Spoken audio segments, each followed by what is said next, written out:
All right, well, all right, good afternoon, everyone. Welcome to a busy, loaded work session of the Wake County Board of Education. Today is Tuesday, April the 18th, and the first item on our parade of hits today is the fiscal year 2026 through 32 capital improvement program. We have David Burnett and Mark Cooney. David, I'll turn it over to you. Actually, I'm going to... Well, what we were going to say is that we have presented this at facilities, I believe, last month, and the process now is to share it with you all today. It is also on the agenda tonight for an action item later on this evening. So most of the board has seen this before, so we've asked Mark to kind of do a high-level presentation and going through the same slide deck, and be glad to entertain any questions at the end. We know we have a busy day today. Wonderful. Thank you, Mark. Thank you, Chairman Humphrey. It's a pleasure to be here. For those who haven't had a chance to introduce myself, I'm Mark Cooney. I'm Director of Program Controls with Facility Design and Construction. So the presentation is the executive summary update for fiscal year 26 through 32. It's a 7-year program of highlight the summary of our funding requirements as well as our schedule proposed for the new schools and existing schools. We'll update new and existing schools. I'm going to highlight the additions and changes at a high level, and then also present the program requirements, which are both bond-funded and cash-funded, which is an addition that we haven't previously presented to you folks, but I'd like to highlight which ones those are. So this slide is for new school funding. We've brought the first two schools, Morrisville High School and Parkside Middle School /WESIB, as a previous board agenda item back in January with the switch of the sites. This highlights the funding requirements for those two schools. Since our FATCOM meeting, the third item, new elementary school, has now been identified as Marshburn Road Elementary School outside of Wendell, and then Pool Road. Those are ones that will be funded in fiscal year 26 and 27 that we'd like to highlight. There are no other new schools added as far as naming goes. We have added the last item as a placeholder in the future. This time next year, we will be coming to you guys to add new schools and programming requirements for those items. Yeah, specifically, we'll be requesting their names too. The next slide is existing schools for renovations. These schools are all, with the exception of Zebulon and Wendell and Cary, are all in design, and we're actively pursuing design. So as we progress through the design, we receive estimates from the CM at risk contractor and provide us a lot of these numbers, and they will be refined as we move forward through the next years to give more accurate, more refined numbers. But as far as these go, we've been tracking very accurately to our estimates. We've been pleased with that. Again, we will be adding and identifying more schools next year. So for this year, there's no changes below Zebulon Middle School.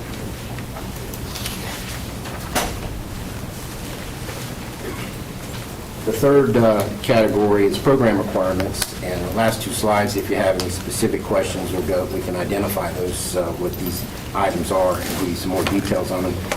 But again, as I mentioned earlier, we have broken into two categories: the debt-funded and the cash-funded items.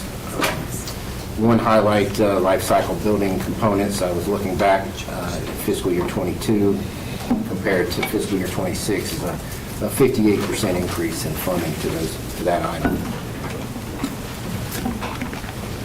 So there's been a significant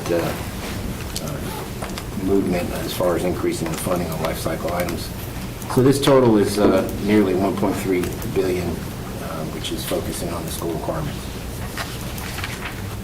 The last slide is just a summary of the three categories. Total program is nearly $3 billion over the next 7 years. The last two slides are the program requirement explanations. If you have any specific questions, I'll be happy to answer them. All right, thank you. So those of you who were in our Finance Committee meeting, this might sound very familiar. Sorry, our Finance Committee, our Facilities Committee meeting. We did go through this, and we did have some long and robust discussion. As you know, I had some very strong thoughts on some of these items that I shared with everyone. I don't want to beat a dead horse. We did talk about some directions, some priorities, and how we choose to spend our CIP money. Before I get up and say too much, I wanted to go around the table and see if anyone who didn't attend facilities had any questions or thoughts first, and then we'll go to facilities committees, and then I'll wrap up anything at the end. Ms. Mahaffey. Yeah, just a clarification question. I appreciate the diagrams at the bottom as, folks who are listening or maybe hearing these words for the first time, so they can familiarize themselves with things like crimp and snap, et cetera. In that line, can you just state the difference between debt-funded and cash-funded programs? So under different bond programs, there's different percentages, whether it's a limited obligation or a general obligation bond. For the purpose of this is the county will basically fund it through their cash holdings. What that does is those items are not, basically, we're not paying debt for them over the life cycle of the bond, whether that's 20 or 30 years, depending on what the bond requirements are. The other debt items, we do pay basically a debt interest on those. So those are the main reason we break those items up into two different categories. Thank you. All right. Further questions from anybody who's seeing this maybe for the first time who didn't see it in facilities? All right. We'll turn to our Facilities Committee Chair, Mr. Hershey. Since the facilities meeting, we've had tariffs. At what point do we receive, like, I know we have to order stuff well in advance for these bills. And we have a lot of uncertainty. They could all be gone tomorrow or in a week. At what point are we doing a reevaluation of timeframes, and how do we do that? Is it even possible given the circumstances of their on-again, off-again nature? So we will go through the design process, and we will be looking at the budget, and the CM at Risk will also be very much a strong partner in that effort. As we go through the design effort, we're always checking that budget and making sure and seeing how we're doing compared to it. Yes, there's a lot of volatility right now, and that's very hard to predict. As we get closer to bid time, really, that's where we're going to see where we are. As we go through the design process, we'll be making adjustments as necessary. So that's really the best answer that we can give right now, is that we're going to be looking at the budget, we're going to be looking at the market, the economy, and trying to steer the path to where we're going to meet the budget, that the project will meet it. At the end of the day, if prices are substantially higher, then we'll have to be making some significant calls on that. And it could be that some financing arrangement might need to be touched, but when we get there, we'll look and see what those options are going to be. We haven't heard anything concrete from our partners yet. Okay. We have been in touch with them. Thank you. And so, Mr. Hershey, I think that is a question that I think is appropriate for the public to understand, that what we're seeing now, we can't predict what the future would look like. So that means that steel may be at a price now and it can slowly increase or decrease over time, but if there's a major swing or a major change in the cost of something that could throw a project out of whack, that's something that nobody would be prepared for. So I think the public does need to understand that there's a major change or swing in funding and the cost of materials. That can obviously cause everybody to go back and reevaluate what kind of projects they may have in place. So we'll always have those contingency funds that deal with an overrun, But I think you're absolutely right. If something major like this happens, it would require that you go back and reevaluate everything that you're looking at. So I think it's an appropriate question. Thank you, Mr. Hershey. Anyone else who was in facilities, who heard the presentation and maybe had any other thoughts or questions at this time? Okay, thank you. As you know, if you attended, I raised some questions just for the board to consider about board direction for staff regarding our capital improvement program and our priorities, knowing specifically that this is the product of a lot of people across different units of government working together trying to plan ahead for Wake County's needs. It's not something that we look at and propose changes to lightly. But it is something that over the course of the last 2 years at least, we know whether it's been staff, whether it's been parents, others in our community, people have brought concerns to us related to these items. And I believe, based on feedback we've gotten at this board table, in our committees, that looking ahead in this multi-year plan, there are modifications, or at least changes in direction that as the board we should talk about and give direction to staff for future years of this program. Specifically, we've identified in different committees, and I can't say too much about some of them, but in our security items on this page, for example, we've identified and expressed concerns about the timetable for completing these security improvements. We've talked about expenses where spending more money can save us money operationally if we're able to increase, for example, our maintenance and no longer defer as much maintenance, then we can keep our systems running better, longer, and it will be less expensive in the long run. We also know that some things that we might have on here are expenses we're incurring that will require additional operating expenses. The more technology devices we have and we purchase, the more staff that we need to maintain and provide technical support for those devices. So when we talk about this in our business meeting later today, I want to identify some items for the board to consider. I have two different options where I'd like to get your feedback on direction for staff.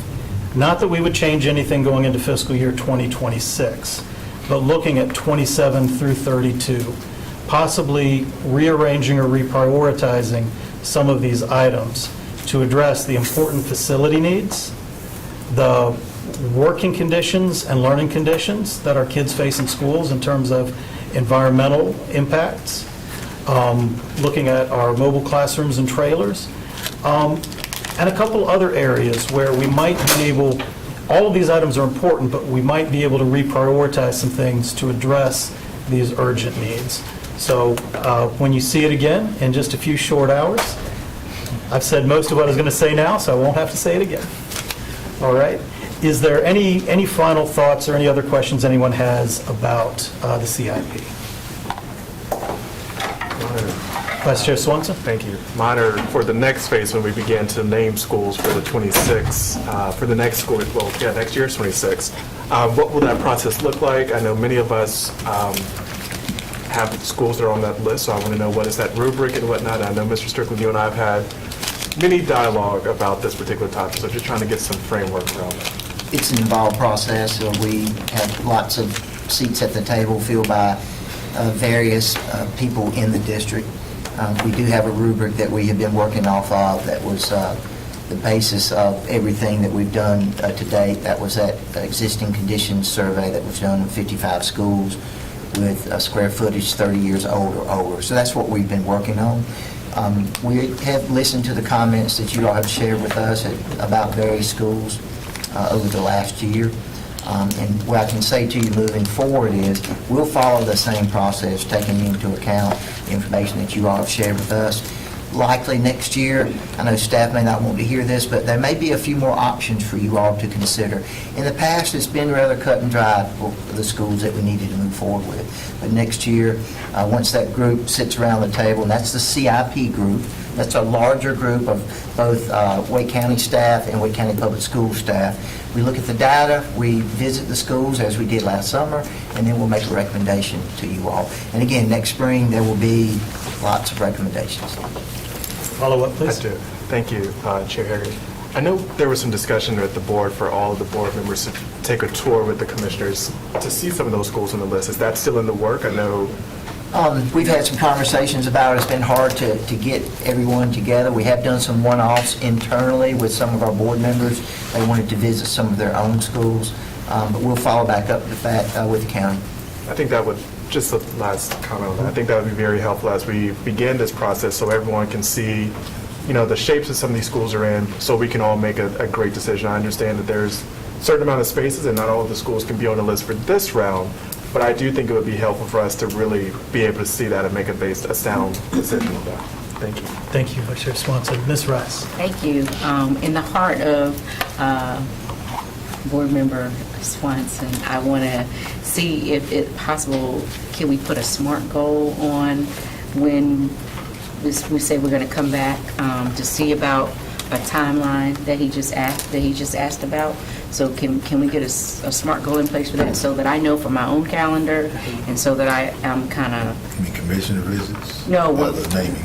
Well, he talked, Board Member Swanson, can you please repeat what you just said around, you just asked about when we would be able to visit our schools. You talked about it, you've asked for that, and we're waiting for a time when we're convenient. Superintendent Strickland said that he'll follow up with that, and so I'm actually asking for a SMART goal for the follow-up. Yeah. Does that make sense? It Yeah, does, and it's because I important. just need to, yeah. It's important for timing because of Yeah. where we are in the school year as well. Right. Because, for example, all of our high schools will be shutting down for graduation. Right. Won't be back again until late August, depending on what we see with different school calendar bills.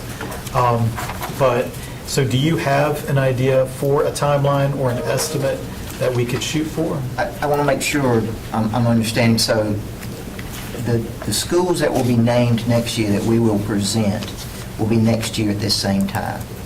So that's every year in the spring, we bring this CIP update to you all.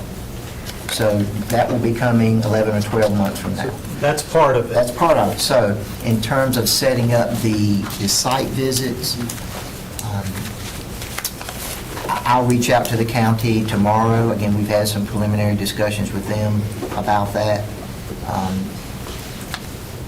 I think there might need to be some further discussion about how many schools we might want to go see, because there are a lot of them on the list. It may be helpful for staff to go through the data initially and narrow the list somewhat, and then you all with the county go visit those schools. Would that be helpful? So I think I'm off. I don't think that's what I'm asking, because we understood that has been a conflict. Okay. You've been working on Right. that to get scheduled. Board Member Swanson mentioned as board members visiting our schools, I think he was very explicit in saying he knew we could not see the schools that are going to be released this upcoming time. It would not possibly for us to be able to make the recommendation, but we were referring to the year after that, right? And so of what you're talking about. So what I'm asking for is before we leave the table, can we have a SMART goal or a timeline of when we as individual board members, or however it works best for you, to be able to share with you which schools we want to go visit and to go see, so that we can plan how to prepare in the year following, so that we know this is a school and this is the situation. For instance, if we have schools with trash bags around our students' sinks, I would like to see if that's actually happening, or has it already been taken care of, right? That kind of stuff. So that I can share, hey, maybe our school, this particular school, can possibly get on a list, so that we can help with what we can see, how we can advocate for the schools, and not only just our schools, but what other schools we might see that may not be in our district, right? Because we serve all of Wake County schools, to be able to share recommendation, because people's calendars are never going to sync. Either some will be able to be a part and some will not. And so I don't want to hold out that process of me not being knowledgeable or my other colleagues not being knowledgeable in advance before we get that. So that's what I'm asking for. Do you think it would be helpful if you tried to do it in the summer when school was out? I'm thinking more about traffic and buses and things like that, where the sites might be a little more accessible. If that works for you, I just needed a timeline of a smart goal. Let's try to do it this summer, and maybe we look at our initial list, and then we can share with, obviously, the board which schools that would be, and then also invite the appropriate county commissioners as well. And then would we also be able to share other schools that may not be on your list? Okay. Yeah, I think that's good. I know Ms. Mahaffey had some question. Okay, Mr. Hershey?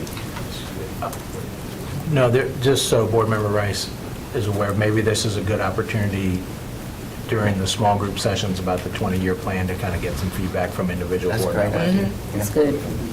Go ahead and get some of those identified now. Yeah, thank you. One thing I learned about school boards, we plan ahead a lot. All right. Are there any other questions about the CIP at this time? Again, knowing that we'll have more discussion about this as an action item tonight. All right. Thank you, Mark. Thank you, Mark. Thank you, David.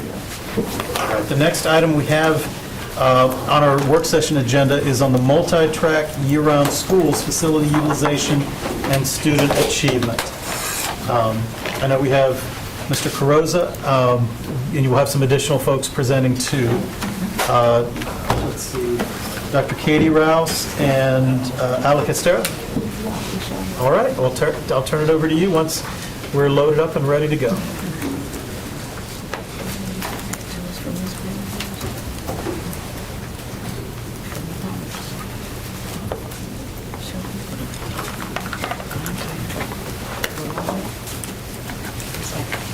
Hello. All right. Hello. I'm excited to be here today. I'm joined by two really great people, and I'm going to introduce them in just a second. But I just really wanted to take the opportunity to just kind of peel back the onion so you and the public can see all the work that goes into the decisions that staff makes. So today we're going to be talking about the multi-track year-round schools, facility utilization, and student achievement. So purpose today is to give you updated research around multi-track year-round schools. Multi-track year-round schools, as you know, are an important tool that Wake County uses to address long-term growth. And today we're going to provide you with data and recommendations for the continuing work with Policy 4150. So here's our alignment to the strategic plan, Strategic Priority 3 and AIM 20. And so here with us today is Dr. Katie Rouse. Katie is a professor of economics at Elon University. Her work on multi-track year-round school calendars has been featured in a wide range of media outlets, including the Wall Street Journal, WUNC, North Carolina Public Radio, and the Cincinnati Enquirer. Most recently, she was among national experts included in a segment on year-round school calendars for NPR's Marketplace. Also joined by Dr. El Castrera, who works with our Office of Research and Data Research and Accountability, who I've also worked on several other projects with, and really excited to continue to work with him in our departments collaborating. So here, just some district facts. I just wanted to level set for anybody who's just chiming into these conversations now. We have basically three different types of school calendars. So when we talk about year-round, I want to make sure that we're understanding that we're talking about either multi-track year-round or single-track year-round. We also have modified calendar schools and traditional calendar schools. And all of these calendars adhere to the General Statute 115C-84.2, which means that we have a minimum of 185 days of instruction or 1,025 hours. And when we talk about multi-track year-round, they operate on 4 different tracks of the school year, providing additional capacity gains. For example, a non-multi-track year-round school could have a capacity of 716, but if we make it a multi-track year-round school, that would bump up the capacity to 924. And the only time we gain capacity is when you use it as a 4-track multi-track year-round school. All right, so I'll turn it over to El. Great, thanks, Len. So good afternoon, everyone. So just wanted to highlight a couple features of this research, what made it possible. So this research occurred through what's called a research practice partnership model in education research. And in that model, researchers and practitioners are going to spell out their priorities, identify their goals for the research, and use data analytics to understand and address a problem of practice, and do so in this kind of long-term and mutually beneficial relationship that results in original research, which is what we're describing today. Importantly, too, the RPP model is a way for the department that I'm representing right now, Data Research and Accountability, to support members of this community in making data-driven and evidence-based decisions. And presenting to you all before, I mentioned too that we have a number of RPPs going on with a variety of institutions, both universities and research professionals at research firms like Mathematica. Just wanted to give you a bit of background there about how this work happens. All right, and now I'll introduce Dr. Katie Rouse. Hi, thank you. So I want to take just a minute to thank Glenn and Alex for bringing me into this work. I have to say that I've been a professor now, this is my 16th year at Elon, and this is the first time that I've been able to share research with a group of people who might actually use what I'm talking about, so that's exciting. It's not just going to be stuck in an academic journal. We set out to evaluate three main questions. So first, just providing an overview of the history and the current state of the calendar use in the district. Second, describing some of the relevant crowding and cost considerations surrounding different alternative calendar models. And then finally, and perhaps most importantly, understanding the extent to which the calendar affects student learning and achievement. That's the number one goal of any school system, is to ensure that children are learning, and so we surely want to take into account how any changes are going to affect achievement, right? So I'll kind of go through these three questions.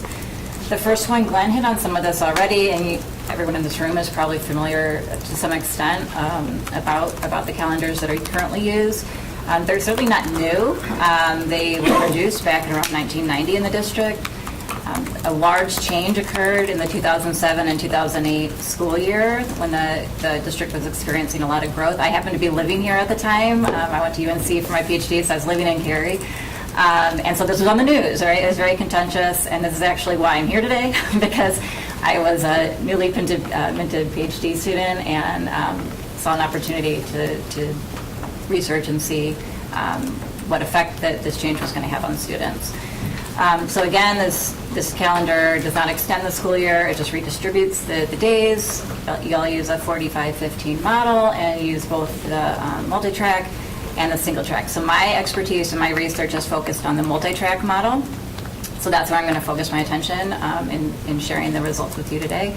And the majority of the year-round calendars that are used here are operating on the multi-track model. So this first graph just sort of illustrates this. This is the use of the year-round calendar over the last decade or so. It's been fairly stable. And the majority of those year-round schools happen on the multi-track. So that's the red part of those bars illustrates the proportion that are multi-track. So contrary to popular belief, oftentimes these calendars aren't implemented to address learning, right? They're implemented instead as a solution to overcrowding. Overcrowding is problematic. I think all of us are aware of the different types of issues that can occur when a school is too crowded. It can lead to large class sizes, teachers can get burned out, and it can have negative effects on achievement. So I did a study many moons ago now, back in 2012, focusing on or examining how crowding affected student achievement. That was done with data from the county, from the district. And I found that it did have a negative impact on reading achievement in the most severely crowded schools. So this is certainly something that we want to try to avoid, right, if possible. And the nice thing about the multi-track model of year-round education is that it allows the school to increase capacity by about 25%. And so this can be a cost-effective alternative to new school construction. When I was living here, I think Panther Creek maybe opened when I was living right over there, and it opened and already had mobile classrooms, right? So the new school construction was not able to keep pace with the growth, and so this was a solution, and a good one, right? It's a cost-effective solution to that. However, right, we also know that when a school is operated all year round, it's more expensive to operate relative to a traditional calendar school. So there are additional expenses, operating expenses that go along with a school being open all year round, air conditioning, utilities, maintenance, administrative costs, and so on. So, you know, on the one hand, it can be a cost savings tool, right, when you're thinking about it in really crowded, high demand areas. But on the other hand, if the school is not being fully utilized or is underutilized, it's going to be more expensive to operate. And so the research suggests that this calendar becomes cost effective around 115% of the capacity, but it can be financially burdensome when a school is underutilized. So, right, that brings us to what does that mean here? Well, while growth has somewhat stabilized relative to what it was when I was living here 16 years ago, there's still areas of the county that are experiencing high areas of growth, high levels of growth, and high demand for schools. And so in those areas, I think it makes sense to continue to use this calendar.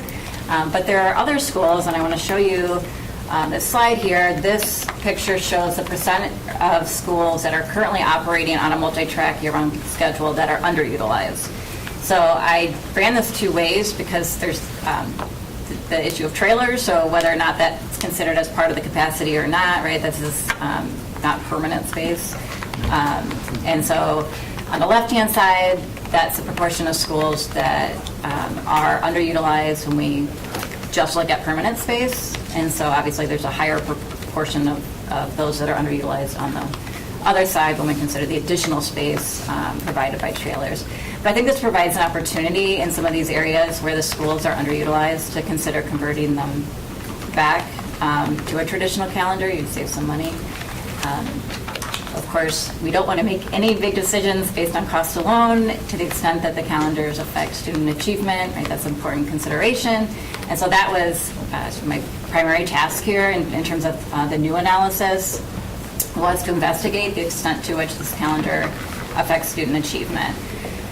So importantly, and this is often misunderstood, this type of calendar doesn't add school days to the school year. So oftentimes you'll hear, and this actually came about quite a bit with COVID, learning losses, where this idea of we should use year-round calendars came up again. But it's not clear whether this calendar would be beneficial, right? On the one hand, it could, right? If providing shorter breaks does help to diminish some of the learning losses relative to the longer summer break, then yes, maybe it does help to alleviate some of the learning losses. But on the other hand, it could provide more disruption, right? So if you're breaking up the learning and you're out and then you have to come back in and get readjusted, it's possible that could also be harmful to student learning. So even from a theoretical standpoint, it's not clear whether the calendar is going to be beneficial or hinder learning. And so it's really important here to use data and see what the data says about the extent to which it actually does or doesn't impact learning. So my first very big paper coming out of grad school looked at this big policy change we all did here in 2007 and 2008. And while it was contentious, and I know it caused a lot of unrest among parents and the district, from my perspective, this was a great policy because it allowed me to investigate this idea of how does student learning change under a different calendar, where I was able to observe the same kids in the same school under two different calendars. So the idea that the district mandated it was a really good thing from a research perspective, although parents weren't necessarily thrilled by the mandated nature of it. But that was a really rigorous study, and we found essentially no effect. So this is what I say, my claim to fame is publishing good papers with zero effect, right? But it's consistent with the theory, right? If it doesn't matter how learning is distributed, it just matters how many days kids are in school. This is perfectly reasonable result that it shouldn't matter. It's the same number of days of school, and that's what we found. And even when we looked at subgroups, different racial and ethnicity groups, we didn't find any measurable effect for any particular group. We had a second follow-up study that I mentioned before about the crowding, and we did find that the calendar did help to offset part of the negative effects of crowding in the most severely crowded schools. So again, this provides sort of additional support for the idea of using them when schools are really crowded. But I won't date myself, but the study is somewhat dated now. Now I'm in year 16, so it's done quite a while ago, and so we want to revisit the issue with updated data. So I don't have this really nice, what we call natural experiment that was created by the policy change, but I was able to use data graciously provided to me by LK Glenn to evaluate how achievement differs in year-round versus traditional schools now. Okay, so I looked at it over the last decade and then focused in on the last few years. What I'm about to show you, I want to explain before I show you. If we just compare average test scores in the year-round schools versus average test scores in the traditional calendar schools, average scores are higher in the year-round schools. Okay, but this is just average. And so we have to be a little bit careful here because this is not necessarily because it's on a different calendar, right? There's differences among the students that attend those schools, among the schools themselves, and so we can use statistics. I used regression methods to control for differences among the student characteristics and teacher characteristics schools to then try to look at, well, if we pick a sample of schools that have similar students and they're similar schools, one happens to be year-round and one happens to be traditional, do we see that same difference in achievement? And the answer is no. So that change that you'll see in blue in a second is the average, and then if you look where you can barely see the red, right? So there's a reason. There's a reason you can barely see the red side is because it goes down to 0. So the blue on the top, that's for the last 10 years. The bottom is the last few. Then we have math and reading. You see the same thing in all 4 quadrants here. But essentially, while there's a difference in just the average score, once we control for differences in those different populations, those differences essentially disappear. And so these results are consistent with the earlier findings. As a parent, I would be reassured that if you switch my kids' calendar, it's not going to affect their learning, which I think is comforting. I have 2 kids, and I'm a professor, right? I really value education, so I'd be very upset if I thought that something was going to harm their achievement, but I would be reassured that it's not. So if you're making decisions based on costs, you don't have to worry about whether it's going to negatively affect kids either way, right? Converting back and forth either way. So that led us to our 3 sort of main recommendations that came out of this work. The first is to consider converting some of those underutilized schools that are currently operating year-round to a traditional or single-track model, but to continue using them in areas where they're needed, right? In the areas where there's a lot of growth, where it's going to be hard to build new schools or more expensive to build new schools. And then finally, right, we recognize I'm a parent. I know that there are other considerations that parents care about when it comes to calendars. Most importantly, what happens if my child is on a different calendar than myself and I'm working, and how do I find them care? And certainly that will be affected depending on what kind of calendar you're on. So I think working with local child care providers to try to make sure that families have accessible and affordable care, regardless of the calendar, right? Either in the summer or during track-out times is going to be important. And I think would also help reassure parents that the district understands the different dynamics that are going on when you're thinking about changing their kids' calendars. So that's what we have. I guess we're happy to take feedback questions.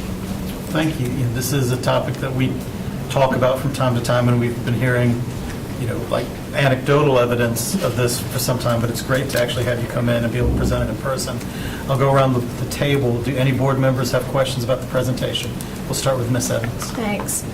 So, couple questions and a comment. Have you looked at and done any research on other districts that use a year-round? I have worked on one policy brief with a co-author that looked at this in California. Demographics were very different. So we have a paper looking at teachers, and what we found was that it didn't really affect teachers here, where it was put in places where the characteristics were very different than where she was looking, which was LA. So it was very different populations. There she was finding slight negative effects of the calendar. But again, when we kind of merge these together in policy reports, we've argued that the impact depends on the populations where it's implemented. Okay. My second question, I just want to make sure I understood you correctly with the having to reach 115% capacity to be cost effective. So that's 115% capacity on the 4-track year-round for it to be cost effective. I don't know what slide that was. 13. Slide So that's a number that was taken from a prior study. I imagine just overall capacity. So if you take a traditional calendar and it's above 115% capacity, you can accommodate that. You would reduce the capacity by putting it on a year-round calendar. Sure, right. I think it's considering the permanent space on a traditional calendar, and then Okay. And then just a comment for, the public discussion about it. We are now forced to compete in different ways than we were in 0809 with universal vouchers and the proliferation of charter schools. And I see this as a valuable tool in offering parental choice. Tonight, in closed session, we are looking at student transfers, and we do have families that request a year-round calendar. So it's just something I think we all need to be mindful of. That doesn't mean that we can't reduce some, get them if they're under-enrolled. I'm not saying that, but I'm just saying that is a piece of this conversation that we need to remember. Thank you. Thank you, Ms. Evans. Any other comments or questions? Ms. Rose? Just to help me a little bit more with the understanding of what we were just sharing, because I kind of had a similar question. I wanted to know, with the multi-year round track in the beginning parts on number slide 11, right? We talk about the multi-track, the single one, and then we talk about of course, when all tracks are full. So with the data that you're showing, are you showing that there can be possible improvements even if we just do the single track? Or it has to be all four? Yeah, because I if wanted to make sure I you have all understood. four, one group is out at any point in time, so you're using, the building is full throughout the whole year. But a single track, everybody's out at the same time, so nobody's in there when everybody's out. Okay. And so I gotta go back to my notes that I was typing to ask. So are we looking, are you also, is it correct or is it true when you're saying that if we do this and what you just showed us shows some improvements in student achievement when all tracks are going, and is it a possible recommendation that you all are asking for with our overcrowded schools that we look at implementing or shifting the school because of the academic implications? No. Okay. No. I would argue no. So that the overall the achievement. So take a step back. When we looked at this in 2012, in the most crowded schools, it partially offset the negative parts of crowding because it's increasing the capacity, right? So it's decreasing crowding. But if you just look at among year-round versus traditional, there's essentially no effect. So I wouldn't argue. There are other reasons that we don't want crowded schools. It could help partially offset the negative effects from on achievement, but it's not going to totally. Okay. I just wanted to make sure that's what I was saying. Yeah. Okay. Thank you. That's it. Thank you. Other questions, other comments? Ms. Mahaffey? I just want to say thank you for staying committed to this work so that we can continue to share updated data with our families. I think, not only with Dr. Estera and his group, but also having an outside trusted source like Elon looking at this. I think that partnership is really valuable for families to see, if you move here from a place that doesn't have year-round schools, that the calendar isn't going to impact your students' academics, and they'll have more stability in assignments. So thank you. Thank you, Ms. Mahaffey. Other questions, other comments?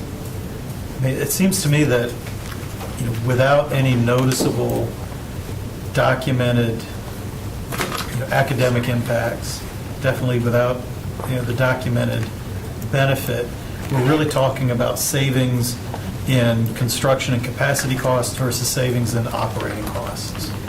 And that it's really just kind of evaluating each school independently on whatever the crowding and capacity terms are in terms of calendar recommendations. Is that fair? Okay.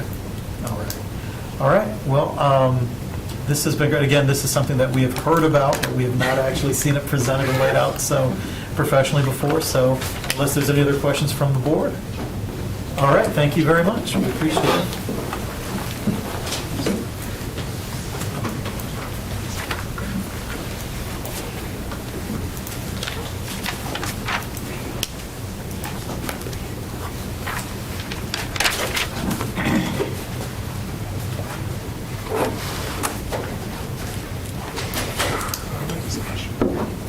off the heels of that conversation. We're here to talk about calendar conversions for 26-27. So I want to stop and just say that one more time. We're looking at calendar conversion recommendations that we're going to provide to you today, not for the upcoming school year, 25-26, but for 26-27. We've heard loud and clear from the board that you'd like a longer runway as much as possible for parents so that they can make adjustments. And so what we're asking today is to make a recommendation to you about one particular school that we'll talk about, that we're requesting that their school calendar be converted to a multi-track year-round. So here, again, talking about proposed calendar changes for 26-27, utilizing school calendars is necessary to address our long-term planning needs. And this work, again, is aligned with our policy 4150. Again, same strategic priority and aim as the last presentation. And thank you to Susan Pulliam, who's here with us today. She's always big about sharing her websites, and so this is another great website for families to go to. After today's presentation, if they'd like to get more information, we'll have a thought exchange up there as well. We'll have one specific to the school that we'll be talking about today, Lake Myra, and then we'll also have a thought exchange that we've already put out to the public at large, getting their feedback on just general questions about how do we utilize calendars for long-term planning. So many of you have seen these slides before, and I'm just going to take a moment just because there are a lot of people who are just plugging in for the first time today. So we have a 6-step process in the Office of School Choice in how we deal with long-term planning needs, right? We start with our annual forecast update.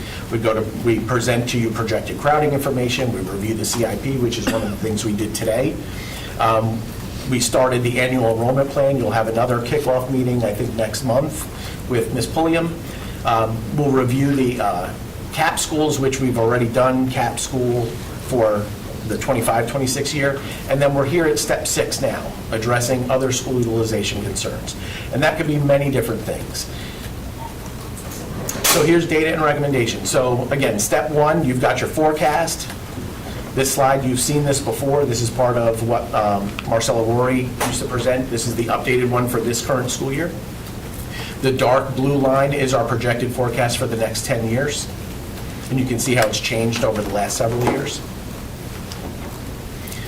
This is a map you've become familiar with, and so the map on the right is the updated version of this. So this is based on, I believe it's 2025 to 2034, so the next 10 years. And you can see how it's changed ever so slightly. You'll see some of the larger arrows becoming maybe smaller, a little bit more spread out. As we're getting more and more data from our municipal partners, which we really appreciate their input as part of this process, we're able to then project where we assume these students will be coming from.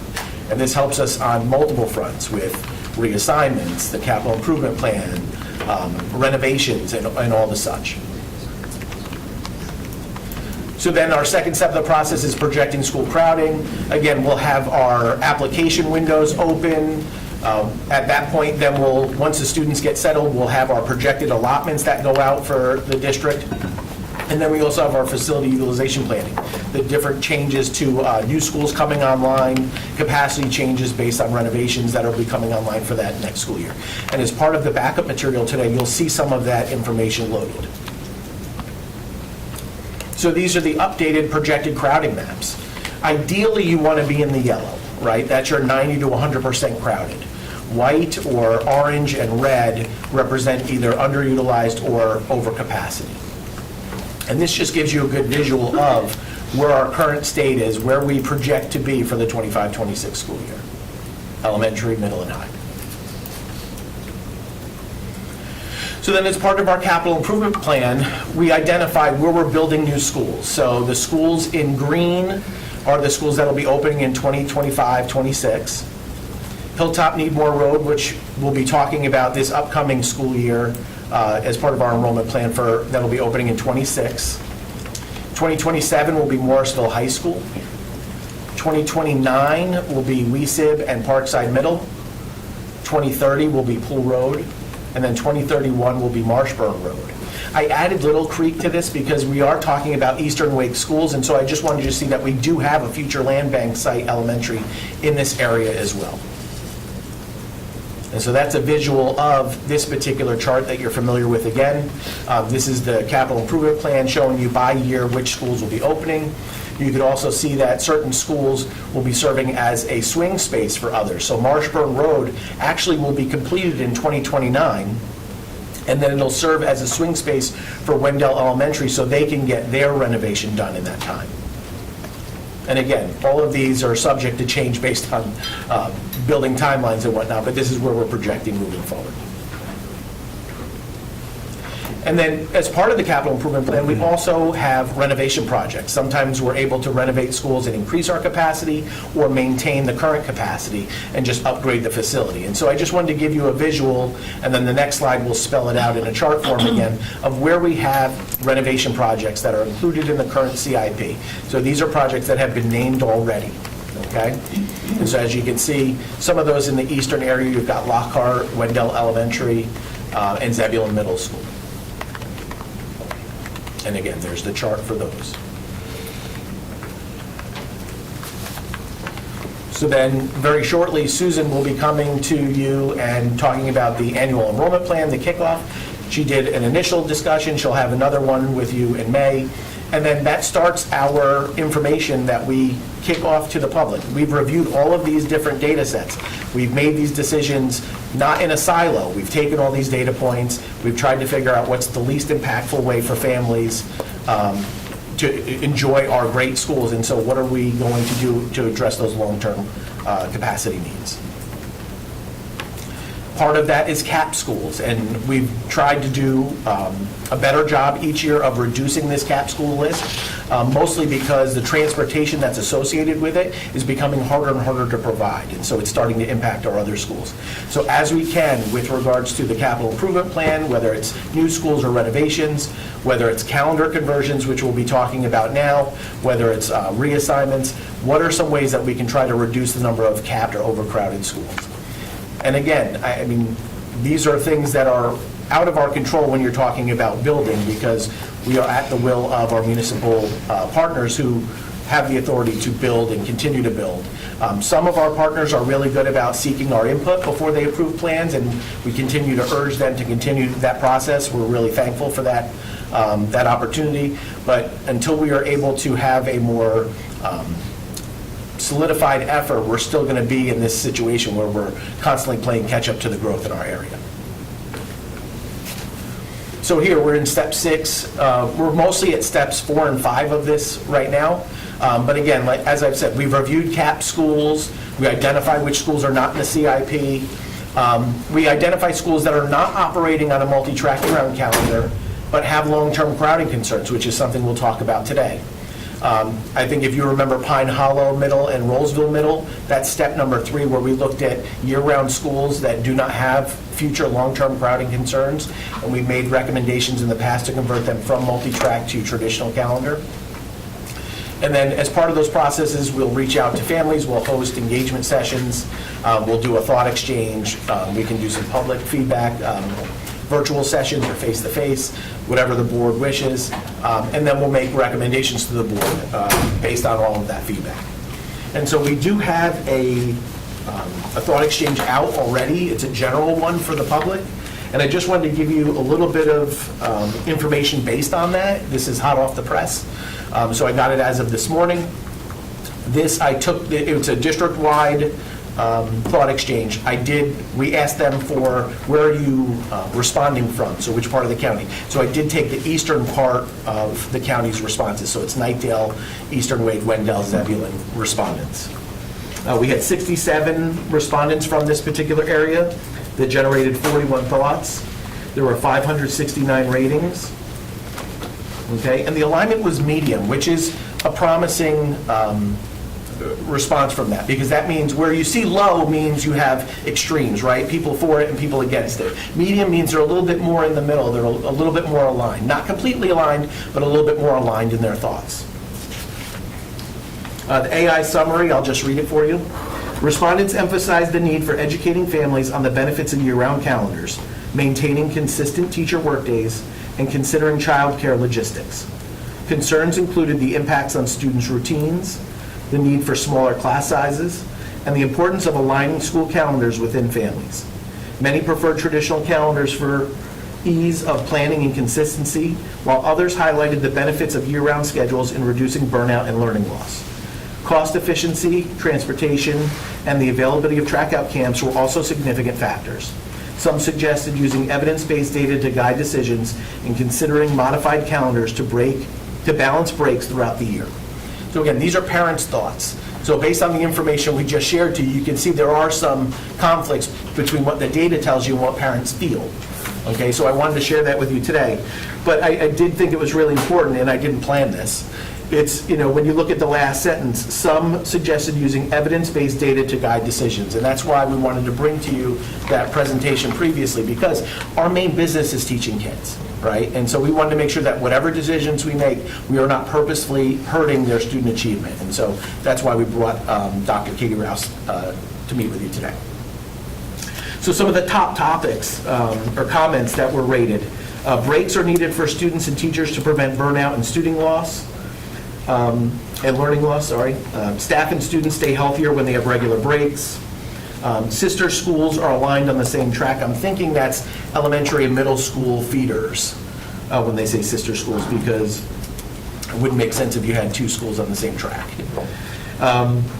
We also have move to modified calendar to give kids and teachers more breaks throughout the year. I love that one because modified is a great calendar. Unfortunately, due to state laws, we're not able to utilize that calendar anymore. And then please don't put teacher work days midweek, keep them Friday or Monday. So that's something for the calendar committee to consider as well. So I wanted to share that information with you because, again, that really just kind of shows that we are reaching out, we are getting input from families. Our staff recommendation is to convert Lake Myra to a multi-track year-round for the 2026-2027 school year. They're currently operating on a track 4 calendar. This will increase the school capacity from 616 to 814, okay? And so how did we get to this decision? I'll just recap again. When you look at the projected crowding for this, in the circled area is the base attendance area for Lake Myra. So on the track 4 calendar, they are over 110% crowded. First thought when I look at this map is, so why don't you just reassign students to the neighboring schools? They're underutilized. Well, I wanted to make it very clear. If you could see Carver to the northeast, so the east and northeast is the white area there. They're at 100% crowded if you take away their trailers. Trailers are meant to be temporary capacity, right? Nightdale to the north is 106.9% if you take away their trailer capacity. And Lockhart, even further north of that, is 112.7%.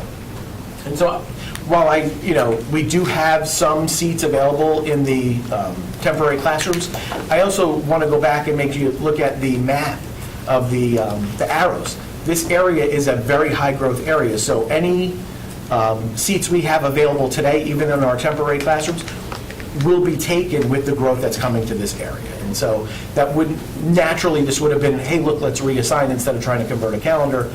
But I'm just trying to help people understand the thought process as why we're making this particular recommendation. So again, you can see I circled, the Wendell area, the Lake Myra area. You see the large arrows. We have projected growth in this particular area. Wendell is growing. And again, the CIP. So what else do we have coming in the CIP to help this particular high growth area? We have Marshburn Road coming on. We also have Wendell Elementary that's going to be going through a renovation. And again, I had shared with you that we do have a land bank site, Little Creek Elementary in the Zebulon area. So we do have longer term options, but look at the dates. You're looking at 2031 before we can get additional seats in this particular area. So in the meantime, this is what's supporting our recommendation for converting a track 4 only school to multi-track. So next steps. So I've met with the area superintendent and the principal of the impacted school. We've met with the staff to address any questions or concerns. Ongoing, we've started a thought exchange and we'll open up a new one specifically for Lake Myra families.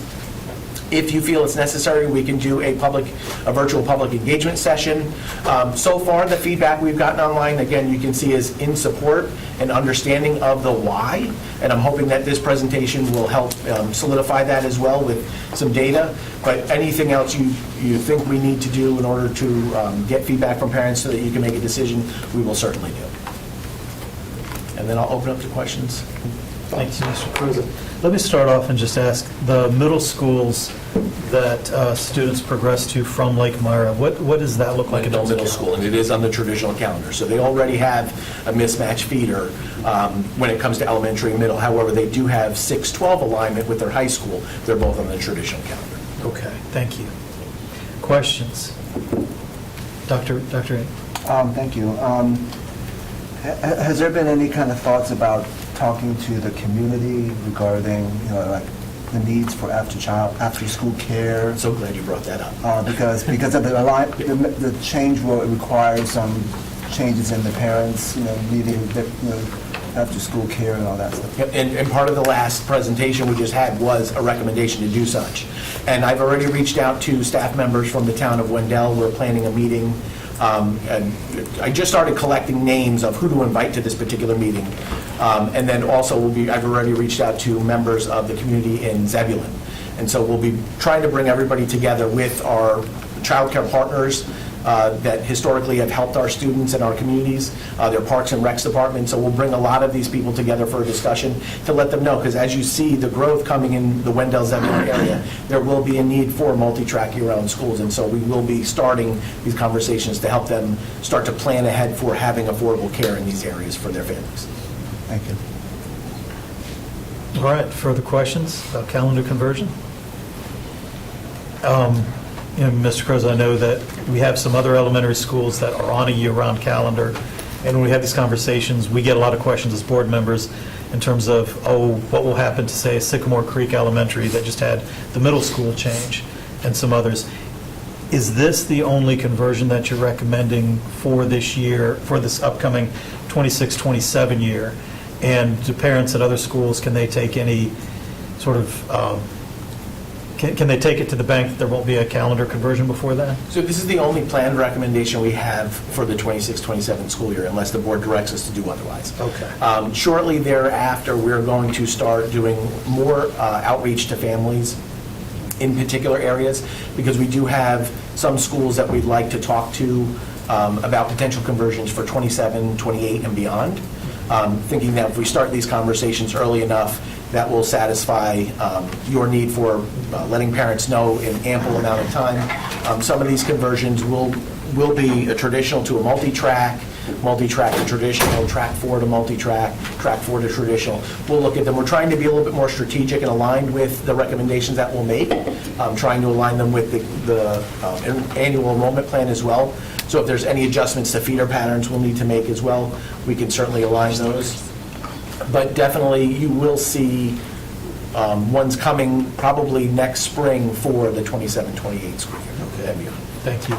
Let's see, Ms. Edmonds and then Ms. Caulfield. I looked at the timeline. I was just, my question was going to be, was today the first day that we're hearing about it? But no, because of the thought exchange comments that you read, and then I'm looking at slide 23, so I'm good. Thank So you. just to clarify though, so we did have an open thought exchange just in general getting feedback. But for the Lake Myra parents, this is the first time that they're hearing that their school would be impacted. Okay. Okay. Ms. Caulfield.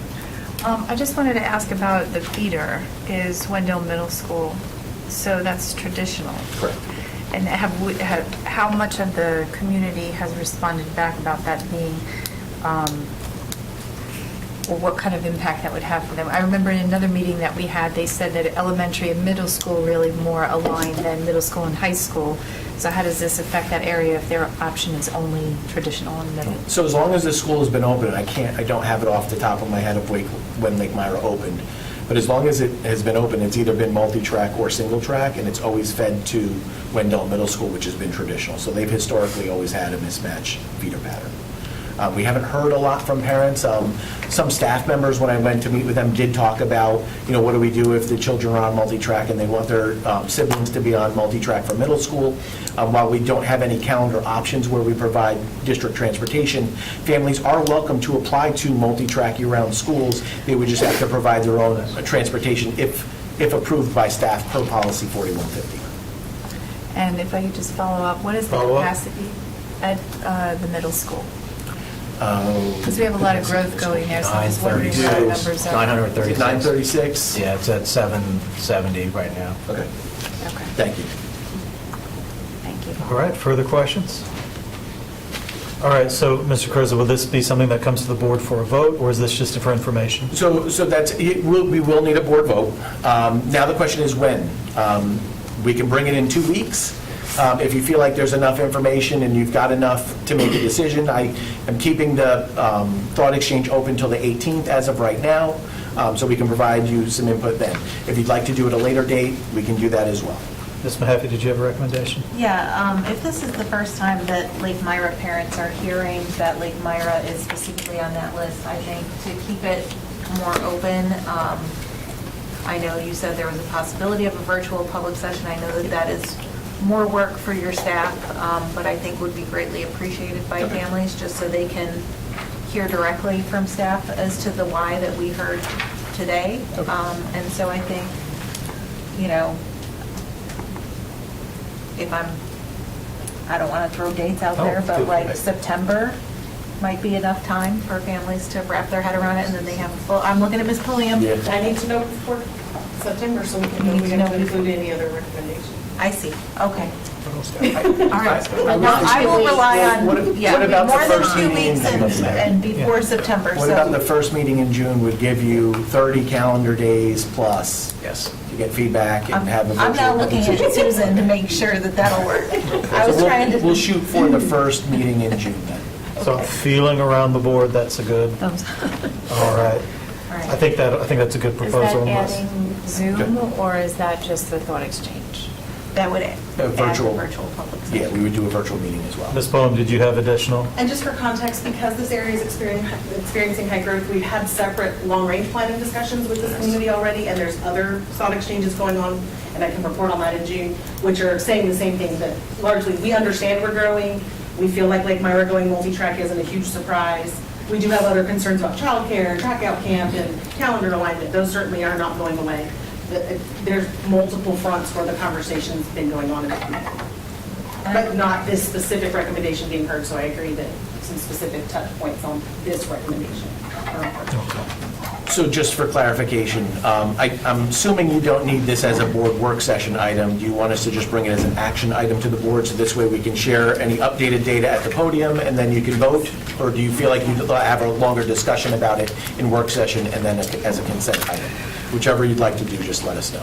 I can't tell from some of the nods, is that nodding to the work session or nodding to the action item? I think action. item. Yeah. Action item?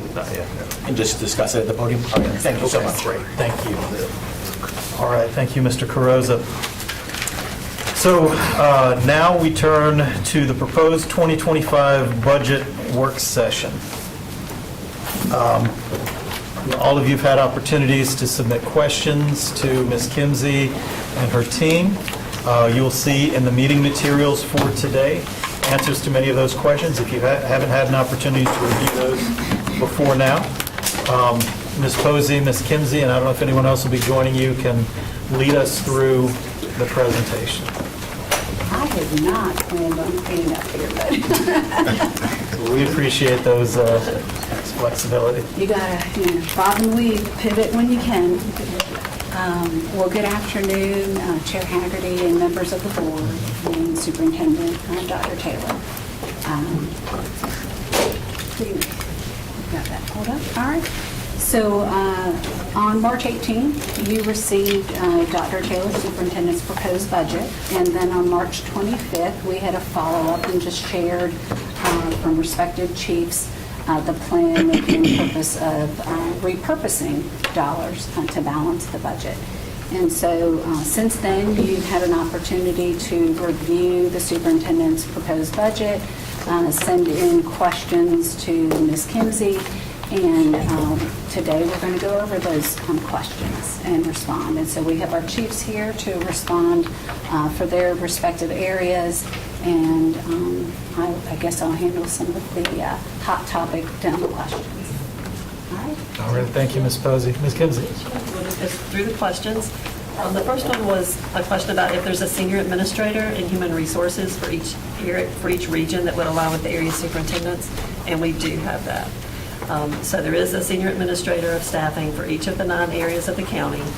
And in the superintendent's budget, we were adding an additional position to align if we had been able to expand to that 10th area superintendent. But those are being removed from the budget since we're not expanding. Why has it been hard to hire nurses? There is a nationwide shortage of nurses, so we've pasted in some information from the Health Resources and Services Administration, just showing that the shortages are projected until 2037.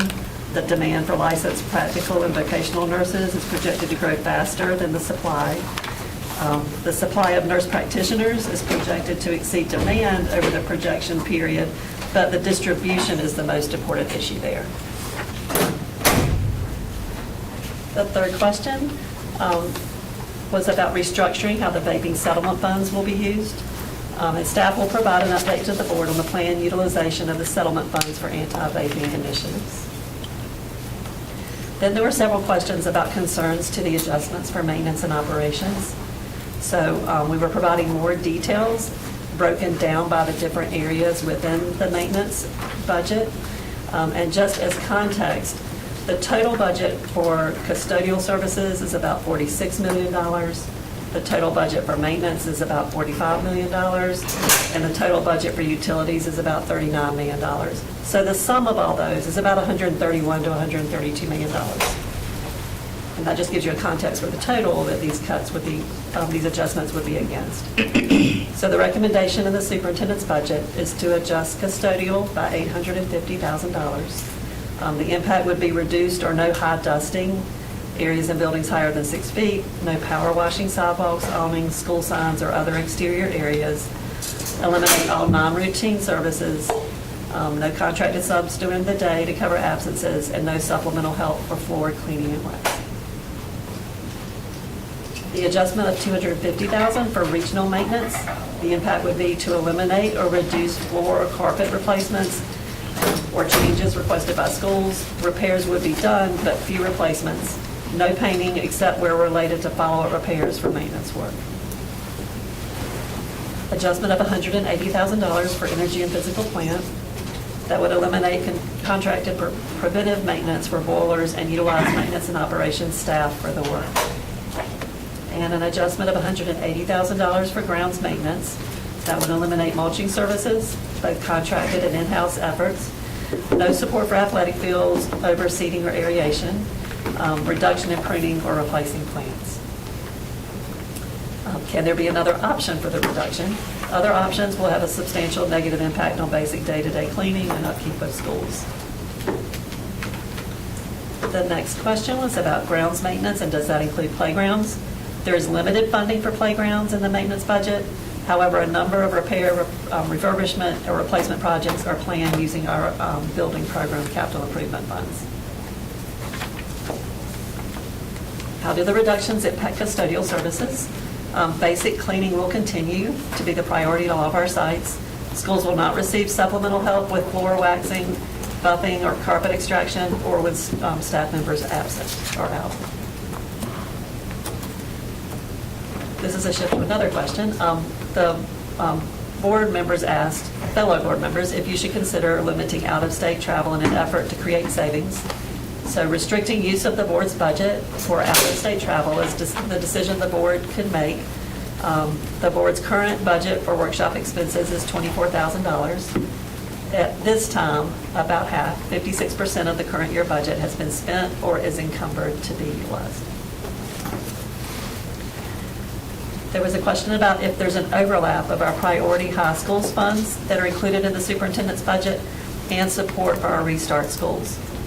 So the superintendent recommends adding $1.6 million to help 6 of our high schools as they transition from Title I dollars. 2 of those schools are also restart schools. So Knightdale High School and Southeast Raleigh High School are in the restart program. So they could possibly get assistance from both the priority high school funds and restart resources.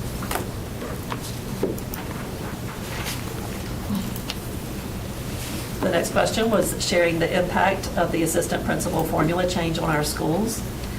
So for assistant principals, there's no change recommended to elementary and middle school formulas. The high school formula would change by 100 students, and the 5th tier which allows more months of employment for schools larger than 2,999 students, was removed. If we isolate only the formula change, the impact would affect 5 of our high schools.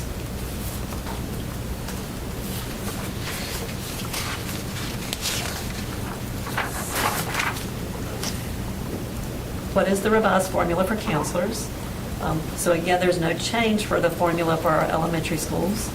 The 5th tier was removed for our middle schools, and the ranges were revised for 2nd to 4th tiers for our high schools. And we've pasted in the before and after formulas so that you can see the differences.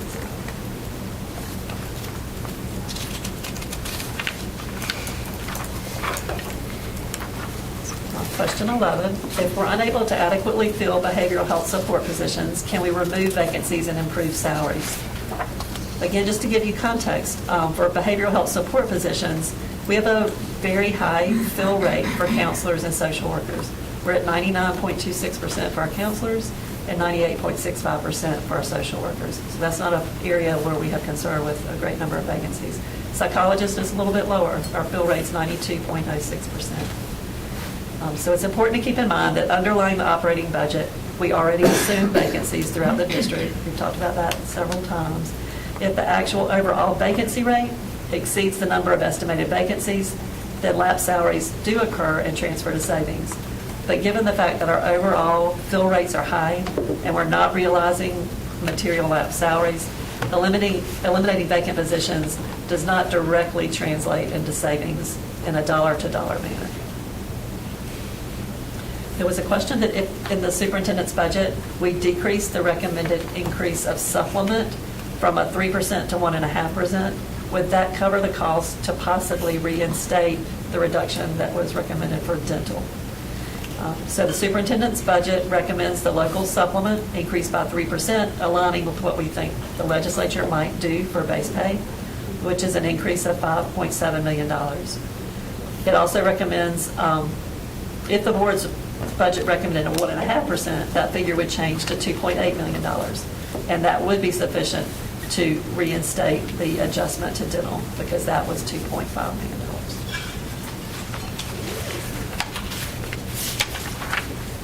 Question 13. Based on the starting salary for a new teacher, what would the 3% increase in compensation equate to in real dollars?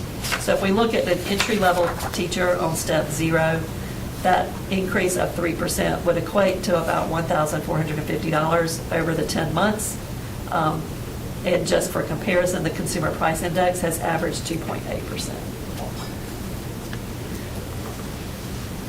Then a question on the dental. Have we considered lower cost alternative providers? Has that been considered? Have we looked at the NC Flex plan through the state government Office of Human Resources? So NC Flex is a supplemental insurance package that's offered by some state agencies, community colleges, and universities. The dental plan product offered by NC Flex is administered by MetLife, and staff will research whether Wake County School System is eligible to participate, and if so, we would review that associated dental plan.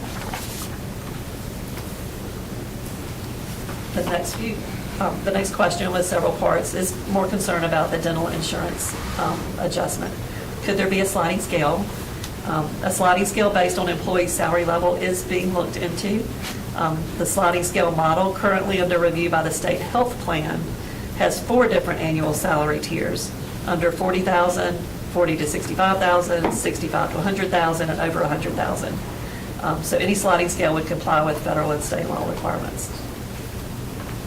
Could we get the same coverage for a cheaper rate?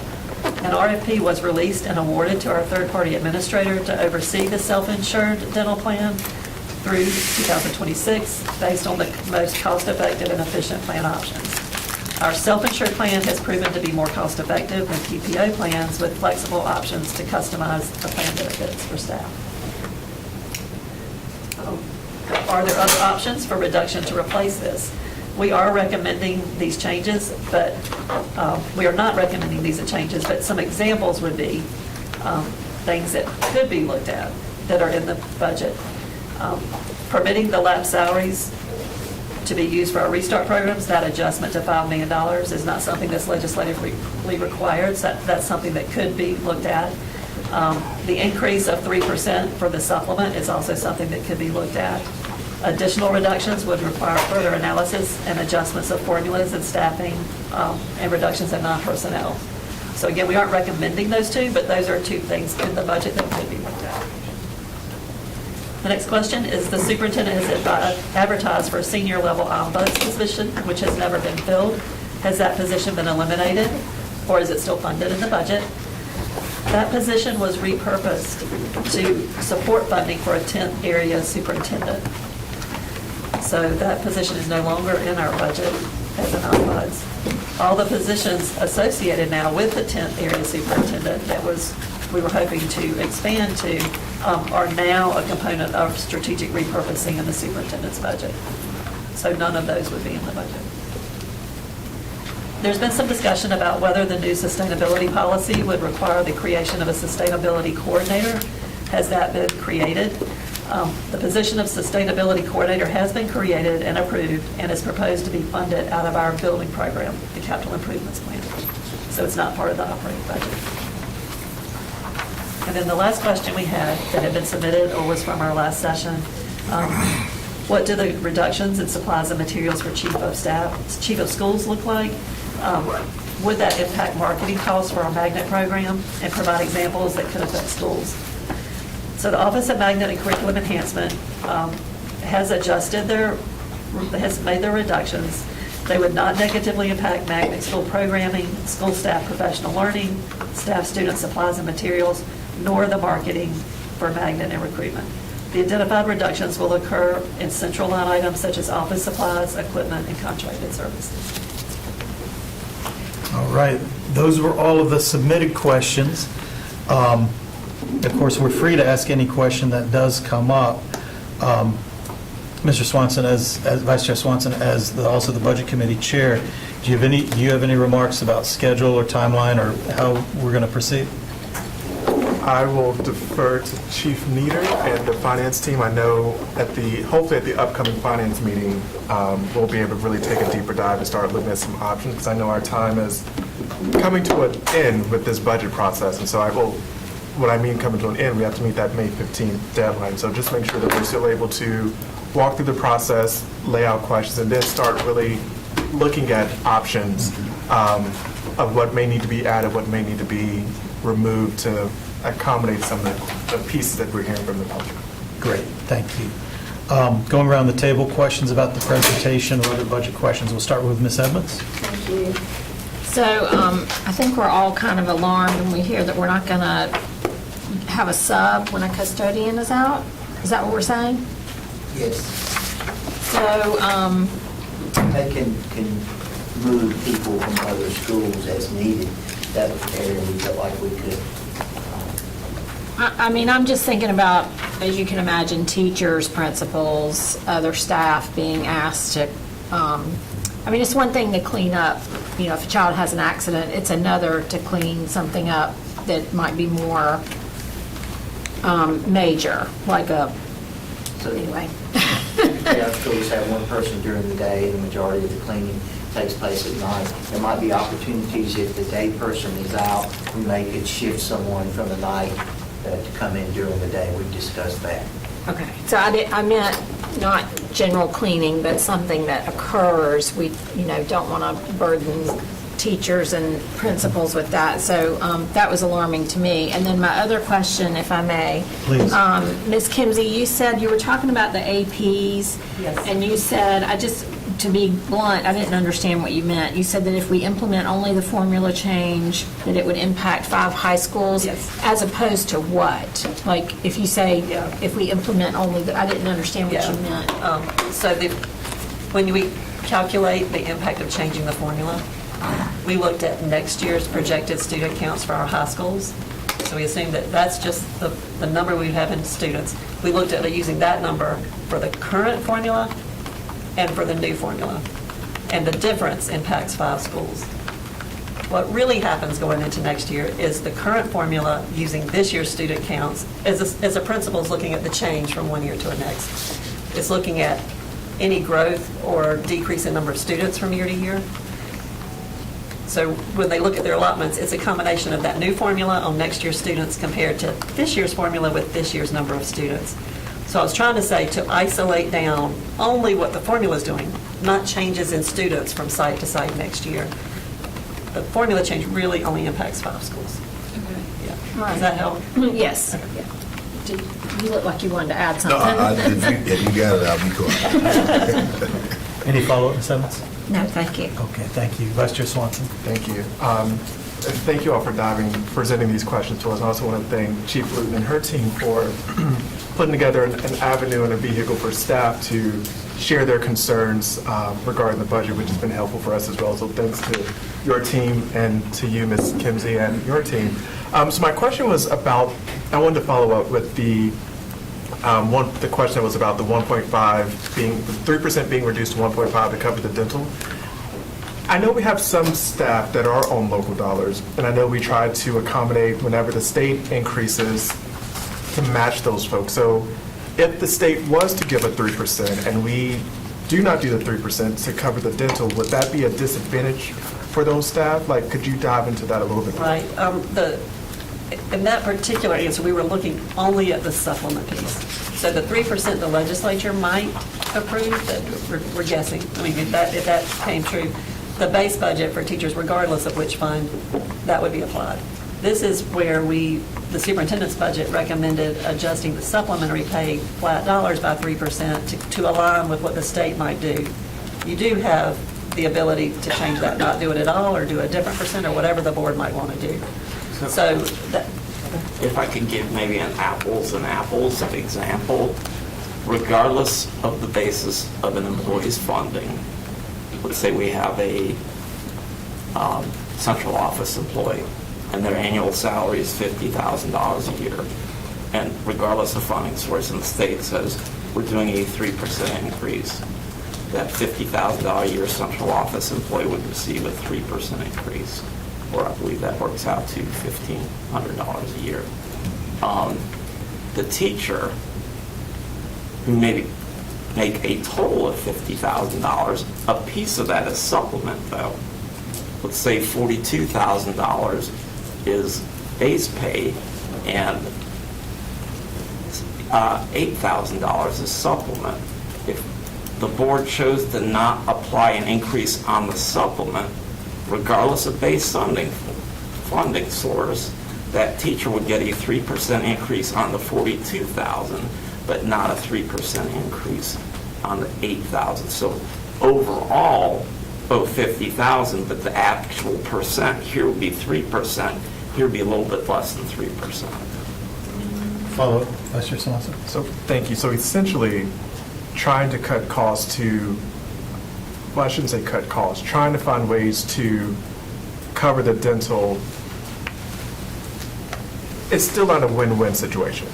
I guess that's the piece I'm trying to get to, just to be blunt. So even if the dental was still removed, teachers still are not going to be able to see, it's still a cut in their pay essentially. So I don't think I would be in favor of supporting that piece because it's still not helping teachers. I mean, I would love for us to find the $2 million, $2.5 million to just cover the dental as a way for us to do benefits, because my concern is if we go with that proposal, we can still lose staff because of the fact that our surrounding districts may not offer what we're trying to do or may give more than what we're presenting at the moment.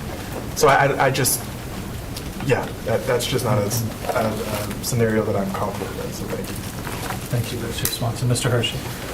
Well, that was my question, and the reason for it was I don't like to advocate for something, keeping the dental without being willing to have a proposal of where we find the money. And if we get rid of the dental and keep the 3%, it's going to be a net wash. Like money-wise, they're going to get the 3% and they're going to immediately pay it.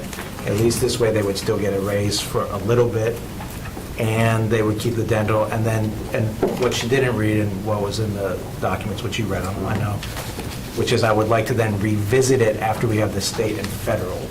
Because the other part of it for me is if we see a big bump in beginning teacher pay, do we then maybe focus that supplement increase on the veteran teachers instead? And yes, it might seem unfair, but if they're getting 4,000 more here and 1,000 more here, maybe we do more targeted. So I was trying to think of ways to keep the dental and then maybe revisit the supplement when we have the state and federal stuff, which who knows? So that was I don't love either, but, you know. So. Yeah, no, and I appreciate trying to find some alternatives, Yeah. because that's what we're all trying to do. Yeah. Right, find the best budget possible. Dr. Taylor? So, Mr. Chair, I do appreciate those questions, because I do think that provides a lot more clarity, because what we want people to recognize is that the supplement for teachers, as Mr. Nader characterized, in that example,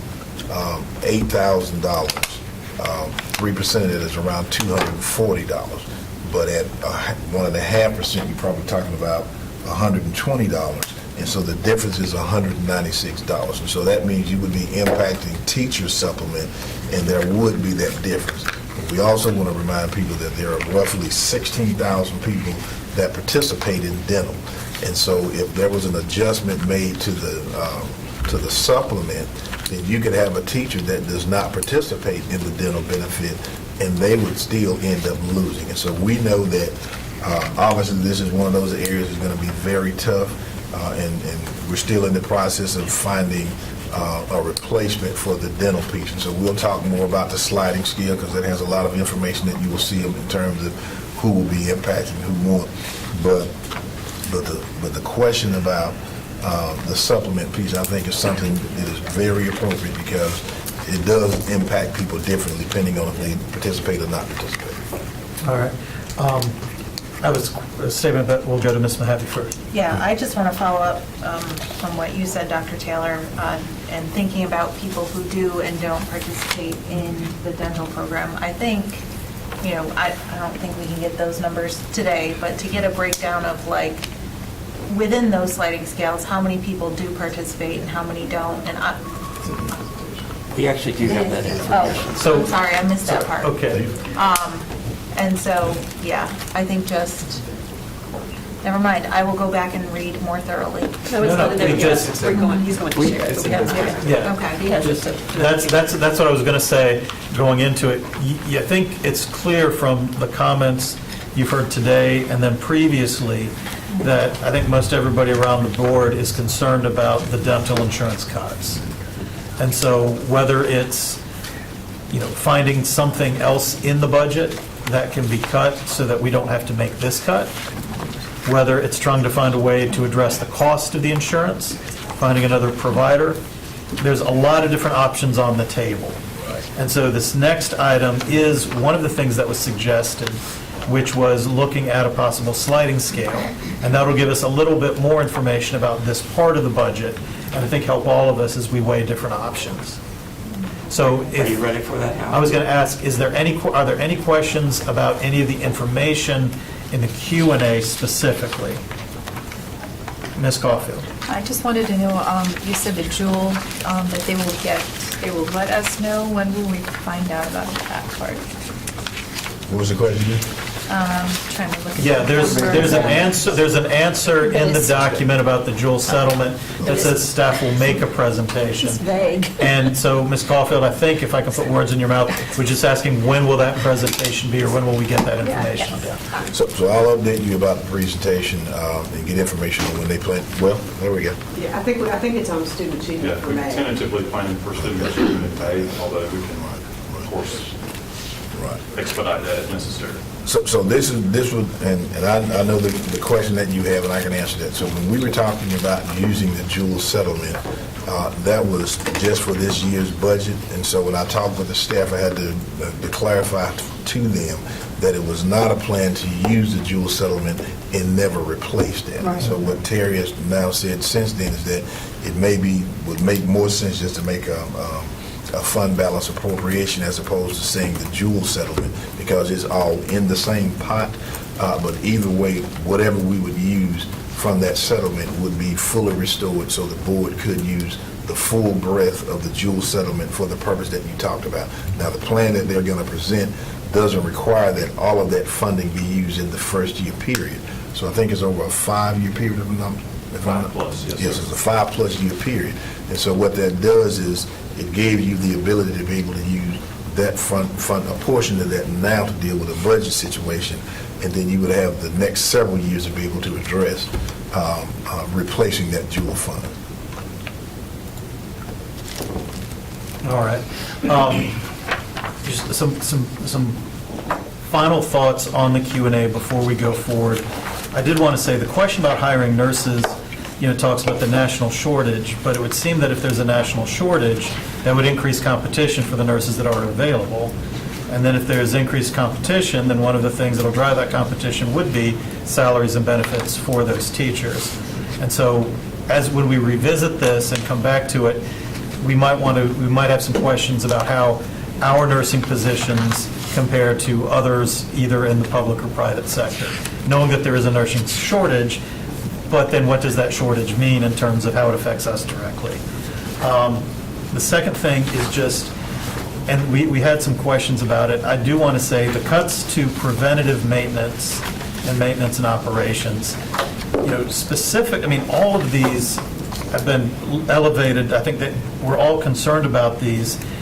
Specifically, when you talk about cuts for, like, boiler maintenance and saying that we will offset the cuts by utilizing our existing maintenance and operations staff, but we know that we've been experiencing many vacancies on that same maintenance and operations staff. It seems like this is an area that the public has been very clear that they want to see strengthened. And here we're proposing something that would weaken our ability to maintain those systems. And so when we get into a bigger discussion, I just want to go ahead and forecast now that I think between the dental plan and maybe maintenance and operations, these are two of the areas that I'm sensing, and from some conversations with board members, I think we would like to revisit and try to find where we can find funds to offset some of these. Okay? All right. So let's hear about the first item, which was the dental plan and this idea of a sliding scale, and see if this could be something that we could look at. Yeah, we heard very clearly at your last meeting discussing the budget and in the questions and answers, concern about the change or proposed change, and also could a sliding scale be looked at. So we've got just a handful of slides. Gives a little background, Ms. Mahaffey, about the numbers of employees and some other demographics, if you will, and then we've got some scenarios of what a sliding scale might look like.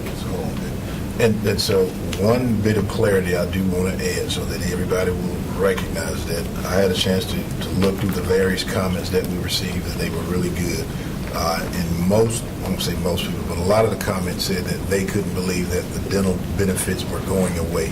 And so we want to be clear to everybody that even in this proposal, it was not a recommendation that we take away dental benefits. It was just simply the portion that the employer paid, that would be an additional amount that they would have to pay. So we would have never recommended that we end the benefit altogether. And I think that was the impression that some had. But the information that we'll share about the sliding scale is what you all have asked for. That's, I think, some really good information. And so I'll just let David do that. But I just wanted to share that piece. Okay, so just a few bullets of background. Just over 16,000 employees, full-time employees, participate in the plan, either with self-coverage or coverage for themselves and their family. And I could break that down. Of that 16,000, just under 6,000 not only cover themselves but also have family coverage. If the premium were to shift to the employee's responsibility, we couldn't do that for the entire fiscal year because it has to be done on an open enrollment calendar basis year. So if any change were made in this first year, there would only be 6 months of savings. And then in the second year, there'd be a full 12 months. So the local, if what was in the proposed budget, which we do hear strong concern about, if that did come about, the 6-month savings in the first year would be $2.5 million, and then in the subsequent fiscal year, it'd be annually $5 million in savings. So currently, employees pay themselves, if they're participating, whether they're covering themselves or themselves and their family, they pay $6 a month to cover themselves. The district pays $28 in addition for each participating member. If a participating member has their family covered as well, they pay the full cost of the additional family premium. The district does not cover that. So, as far as the sliding scale, we took a look at what the state health plan is considering, because the state health plan, as I think everyone knows, is looking for the coming year to also shift to a sliding scale based upon state employee salaries. And what I've got here on the screen has not been approved yet, but and they call for illustrative purposes, I think, but it's an example, and it shows the breakdown of what the state might consider as far as salary ranges. They've got 4 different bands, and these are annual amounts, under $40,000 a year, $40,000 to $65,000, $65,000 to $100,000, and then over $100,000. And you can see how, at least at the state level, and this is, they say 300,000 state employees, you can see the percentage of employees in each of those bands. So most in the middle 2 bands, much less in the lowest and the highest band. So what we have done is put together a little what-if scenario, and we can run different numbers, but we just ran, I think, 5 different examples. This first example shows effectively what's in the proposed budget, which would shift that $28 to the employee's responsibility. And you see there $2.7 million of savings, and I know I just referenced $2.5 million. You go back a slide.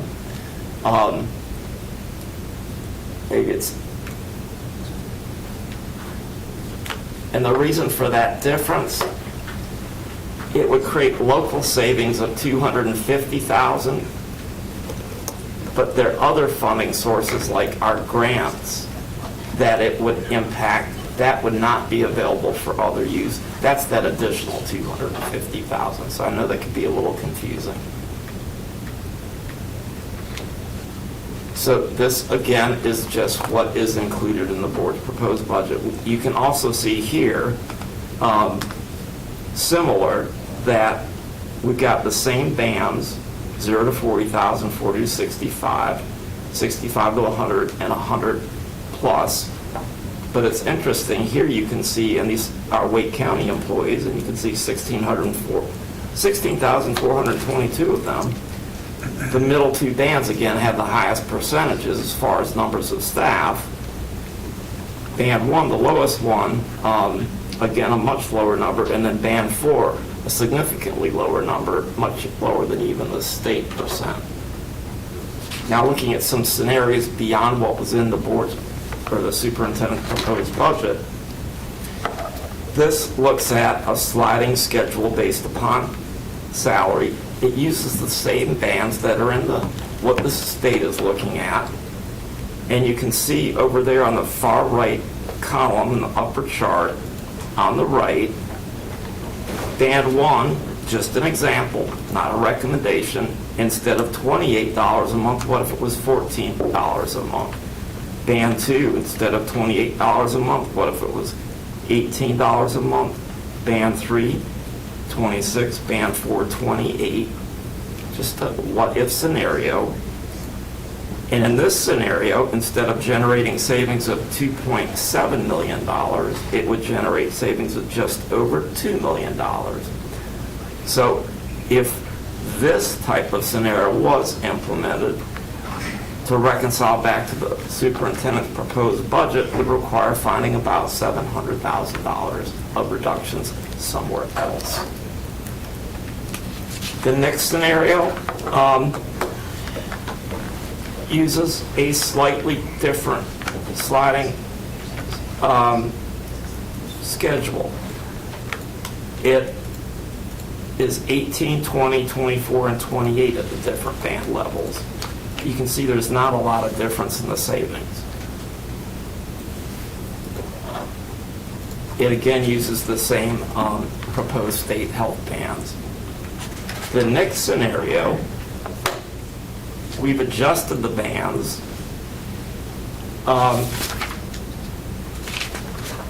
And the first band goes up to 45,000 instead of 40,000. And then at 45, 65, 65, 100, 100 plus. And again, we've adjusted the actual premium amounts that would be additional. And again, you see in this scenario, the net savings is very similar, but still about $700,000 less than in what was in the proposed budget. Here's a scenario where we have actually adjusted the bands. Now that first band is anything below 50,000, not 40,000. And then 50 to 75, 75 to 100, and 100 plus. So again, we've shifted the bands and we've put in differentiated monthly premiums. These are just examples. Any of these could be gone up, down. And again, you see now it's back closer. The savings are further reduced, and the largest impact of that was by raising that minimum floor up to 500,000 for the first band.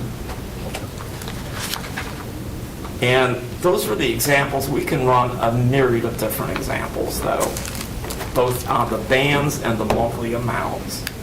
And again, this is just for information for the board. Thank you, Mr. Nieder. And I know it's a theoretical exercise, so I appreciate that you went and you found like a model with the state plan to try to use. I know that different board members might have all had like their own idea, sort of what they were looking at. So let's go around and just sort of, do we have any feedback in particular? Or we'll start with Vice Chair Swanson, then Ms. Mahaffey. So thank you all for laying out these scenarios. So I think for me, I wanted to see what it would look like if we covered the having versus the employers paying 16 or 20 or 24, if we were to cover those amounts for potentially bands 1, 2, and 3 with a cap at maybe, or bands 1 and 2, or whatever that would look like, to see what that could potentially look like versus, again, having the employee make those contributions. Mr. Swanson, I think we can give you that information pretty quickly from this slide. Because effectively, let me go back one more. This slide here effectively shows the savings of what's in the proposed budget. So if you look at these bands, and these are the state bands, they could be tweaked. You can see on the bottom portion of the chart, far right 6-month savings. If we covered, if the district continued to pay the full premium for employees participating, let's say on band 1 and 2, we would have to find, what is that, about $1.6 million of other reductions to make. Those savings would basically come off. If you wanted to go up to band 3 and cover the premium for those employees in full, then the total savings are just from band 4, and that's about $71,000. So the district would need to find an alternative of about $2.6 million of other reductions. Follow-up? So could we see a scenario that says if we covered this, $2.5 million, this is what we would have to then not fund?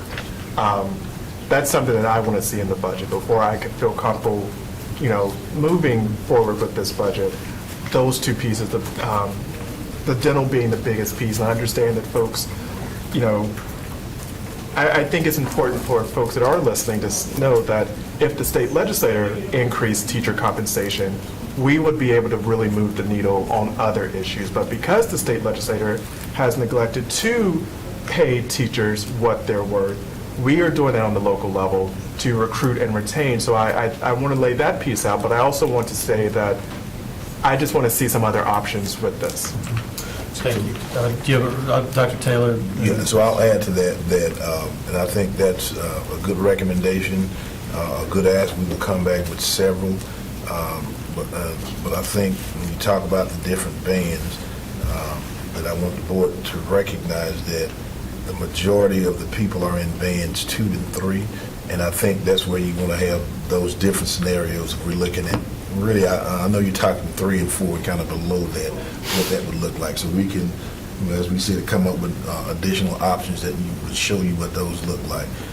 But again, there are a million different ways that you can do it, but I know where your focus is, and so we can do that. And I don't feel comfortable counting folks as money. So I mean, just because someone may be at that band 3 at the 100,000 piece, we also don't know what those folks are doing and what other necessities they have. So I don't want anyone to assume that because you make that higher band, you can afford that. So I don't feel comfortable with that, but I would like to see what that looks like. Let Mr. Need respond, then we'll go to Ms. Haffey, then Ms. Caulfield. Sorry. Mr. Swanson said everything I was going to say, so well done. All right, thank you. So, Mr. Nieder.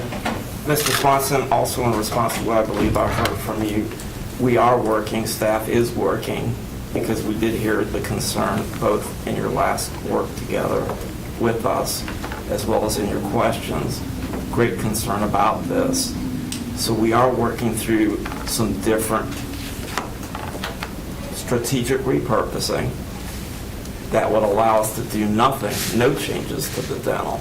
And it would basically, this could come off the table, but it would impact something else. And I'll just reiterate, we're at the point that no matter what we bring, it's going to impact something. Right. But we are working on that. We'll bring that back to you at your next work session. Ms. Haffey, you do want? Mr. Nieder knocked something back in my head.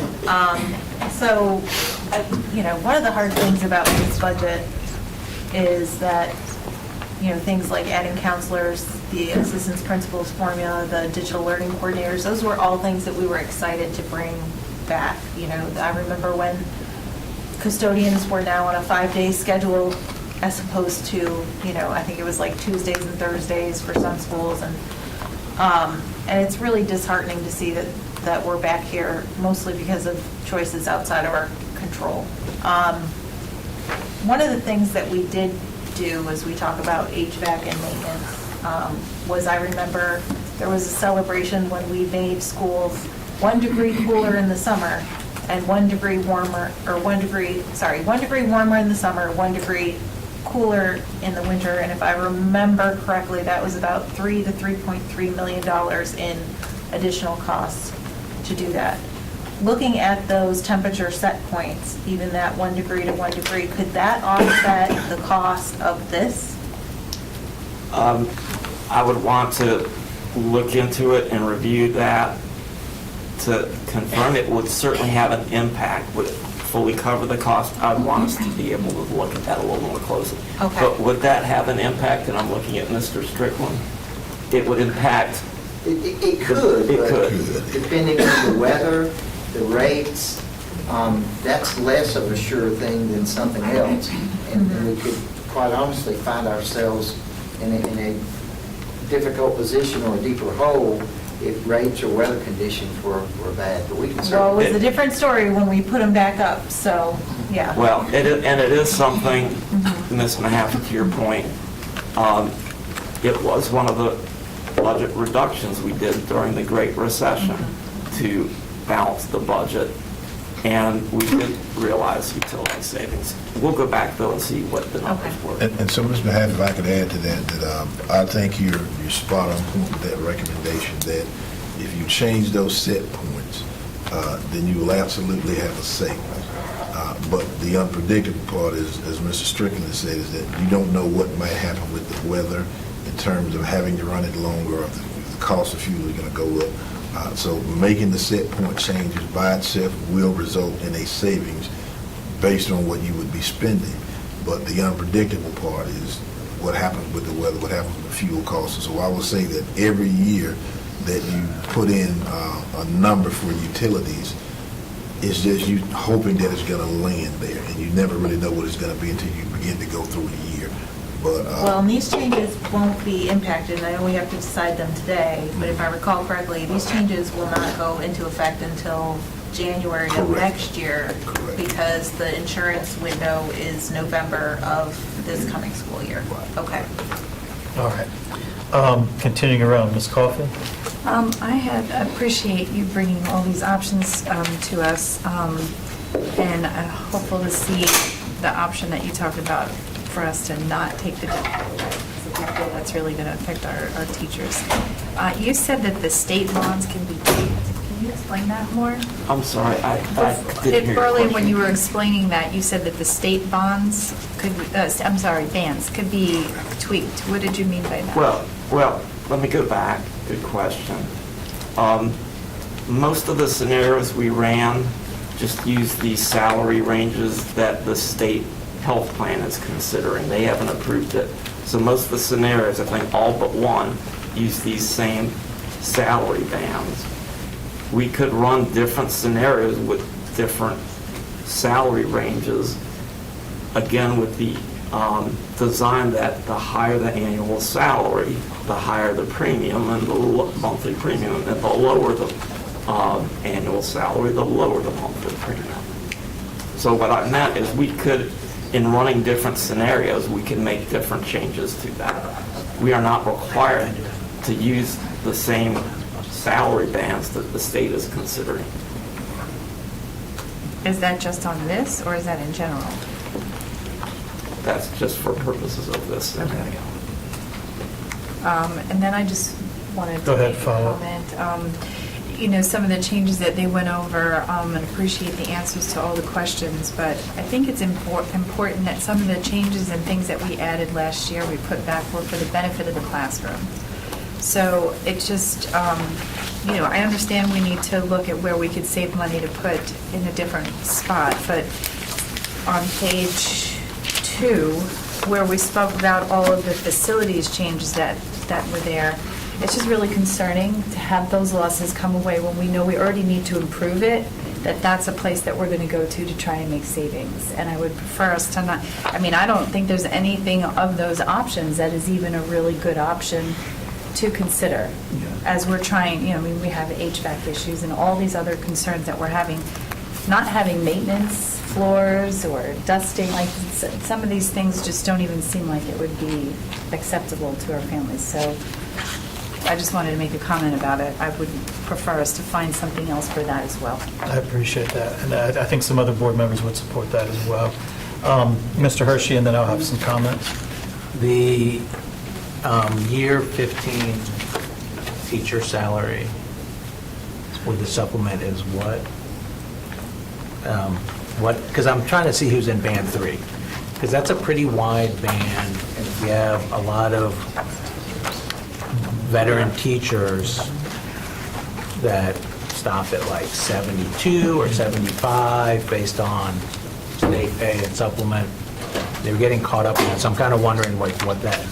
Yeah, you wanted which steps specifically, Mr. Hershey? 15? Yeah, so 15 to 24. So step 15, no national board, no masters, is $63,565 annually. Without the supplement. No, that's total, I'm sorry. That's the total. Okay, and so what's step 24? I just want to know who's going to get caught up. Yes. 65 to 100 is a big one. Step 24 is 65,694. That's the group that doesn't increase much as they go through based on the state That's scale. what I was, they're in that plateau, yeah. I just, my focus is on the veteran teachers that don't see anything, and taking stuff away there is could be more painful than. So if we're going to do bands, which I don't love these, but I would narrow them significantly, the 65 to like 75, and then maybe 75 and up. But it's just a pretty wide group of staff members that get caught up in that range. And those are pretty significant differences, 65 to 100. I think 65 starts at step 21. Anyways, that's all I had. I'll ask some questions. Yeah. Another time. So if we go back to slide 5, I want to make sure that I saw something correctly. So if all participating members, regardless of income, the change would require an additional 28 per month by participating staff. That 28 times 12 is $336 a year. Okay. We also know that we've talked about a 3% salary adjustment. We've looked at, and again, to Mr. Hershey's point, it gets complicated. Who gets the supplement? Who's locally funded? Who's state funded? And then, Lester Swanson has pointed out, Dr. Matillas pointed out, you might have national board certification, you might have master's pay. There's a lot of things that really direct that salary. But one of the questions we asked earlier in the Q&A was just even for a starting teacher, what that 3% would be, and that was about $1,450. So if I want to make sure when we say that we're proposing a 3% supplement, does every WCPSS employee that is a salaried employee get that 3%? Yes, let me just clarify, though. If the state were to legislate and the board were to approve, let's say a 3% increase, and the board then approved an increase in addition on the teacher supplement, all employees would receive a 3% increase on their total pay. So by including, and this just gets back to the proposal about do we reduce that supplement from like 3% to 1.5 or something like that?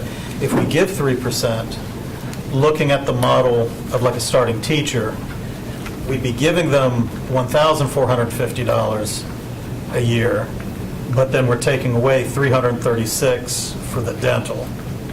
So I think, we've talked about different bands and everything, and like different amounts they might pay. I think some of the concern is for our lowest paid employees, and that we would want to pick up all of that, not just like a reduced amount.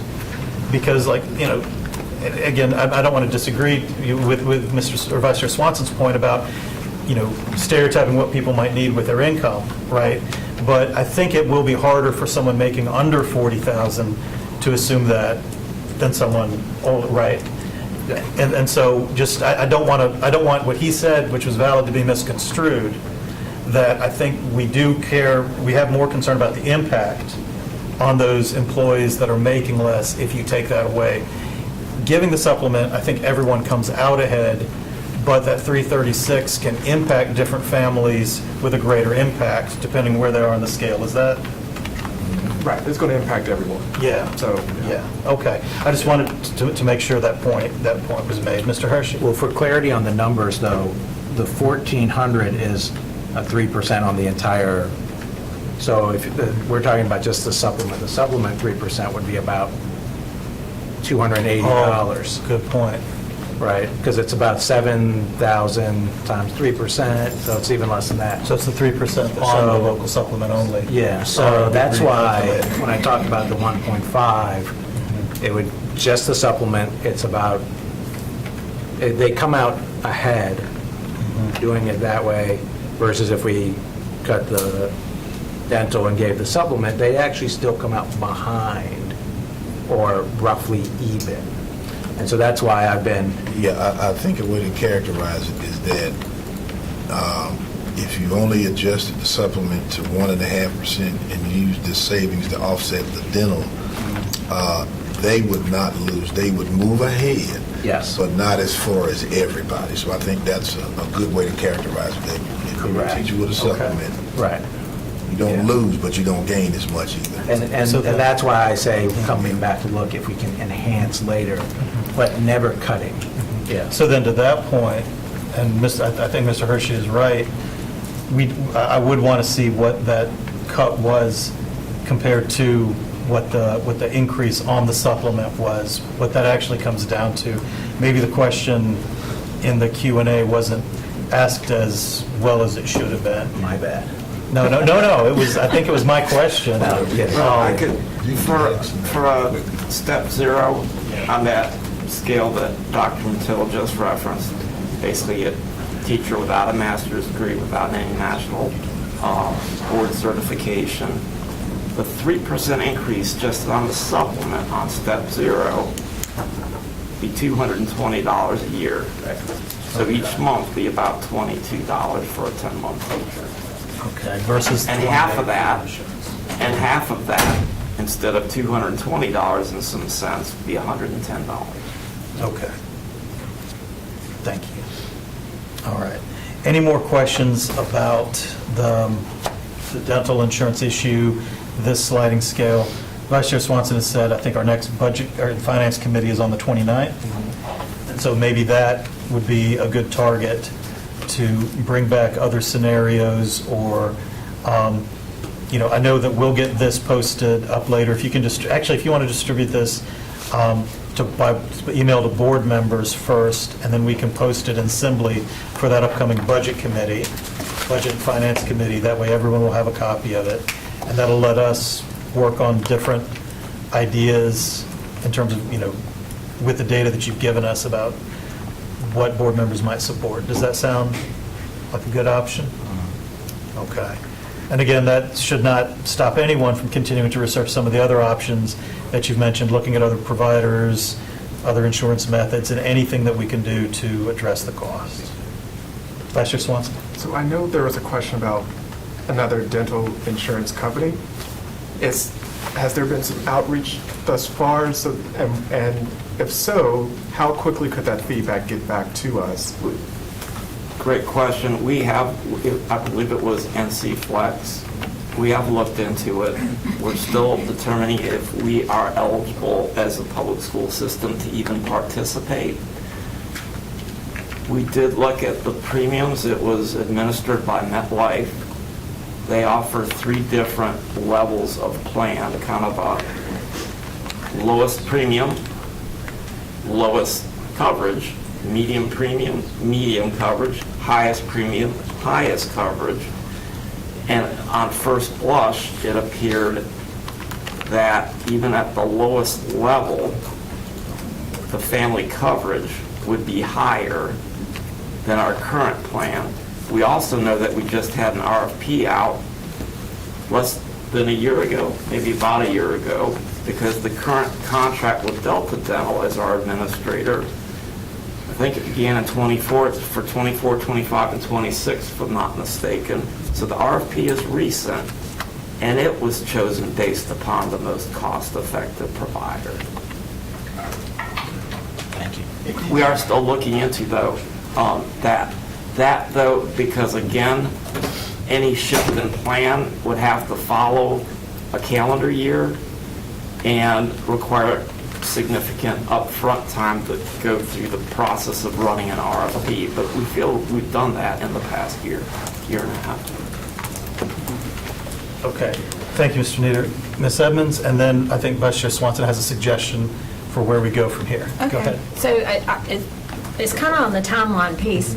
You mentioned the Budget Finance Committee meeting. Can some of this dental question stuff be answered on the 22nd rather than? Yes, it's like a both and. Okay. That was. Okay.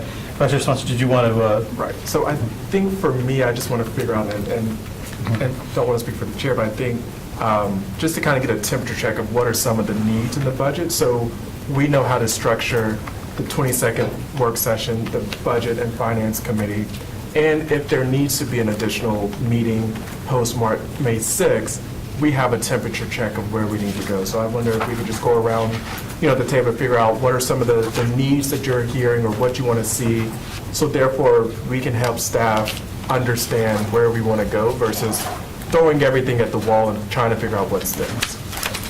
I think that's a great idea. Do we want to just go around the table, or how would you like to do it? I think that's appropriate. All right. So how about for modeling? what the expectations are. How about if you begin, and then we'll go around. That's how a good facilitator should work. So I think I've laid out what I wanted to see is the dental piece, doing as much savings as we can for HVAC maintenance, trying to find a way to get ahead on some of the deferred maintenance. I think those are two of the biggest pieces that I've heard from folks is that, how do we move ahead on that and close those gaps? And then coming up with some options of hypothetically, what happens if we were to receive $35 million or $30 million? And not to I know it's like the big elephant in the room, but I don't want to really, well, what happens also if we don't get the federal government funding, from the U.S. Department of Education? I know our magnet schools will be tremendously impacted. So coming up with some scenarios of what we would see if whatever happens at the federal government, we know that's going to impact us, the state, and the local as well. So those were some of the scenarios, and I'm happy, Mr. Nieder, to clarify what I need to clarify with you offline about that. Okay. Ms. Gordon. I'd like to echo everything that Vice Chair Swanson has stated about the dental insurance piece, but I also wanted us to really take a close look at of the actual positions that we are talking about eliminating or cutting, which of those positions are direct student impact positions. Because if we are all at this table for children and students, it's important for us to keep them first at this discussion, and those positions that are closely that touch students every day, we should be trying to save those as much as possible. In contrast to positions that don't necessarily, not to minimize anybody's position or job title, but in contrast to those positions that do not directly impact students. All right. Thank you. Ms. Mahaffey. Yes, and just reiterating the, not just the look at the different bands, but also Mr. Hershey's suggestion of what that would look like for someone at each of those bands if we were to take his suggestion with the supplement. I think just being able to see it ahead of time to digest it a little better in real numbers or real-ish numbers, I guess, would be helpful to understand what is the cost differential for our staff members. Thank you. Ms. Russ. Thank you.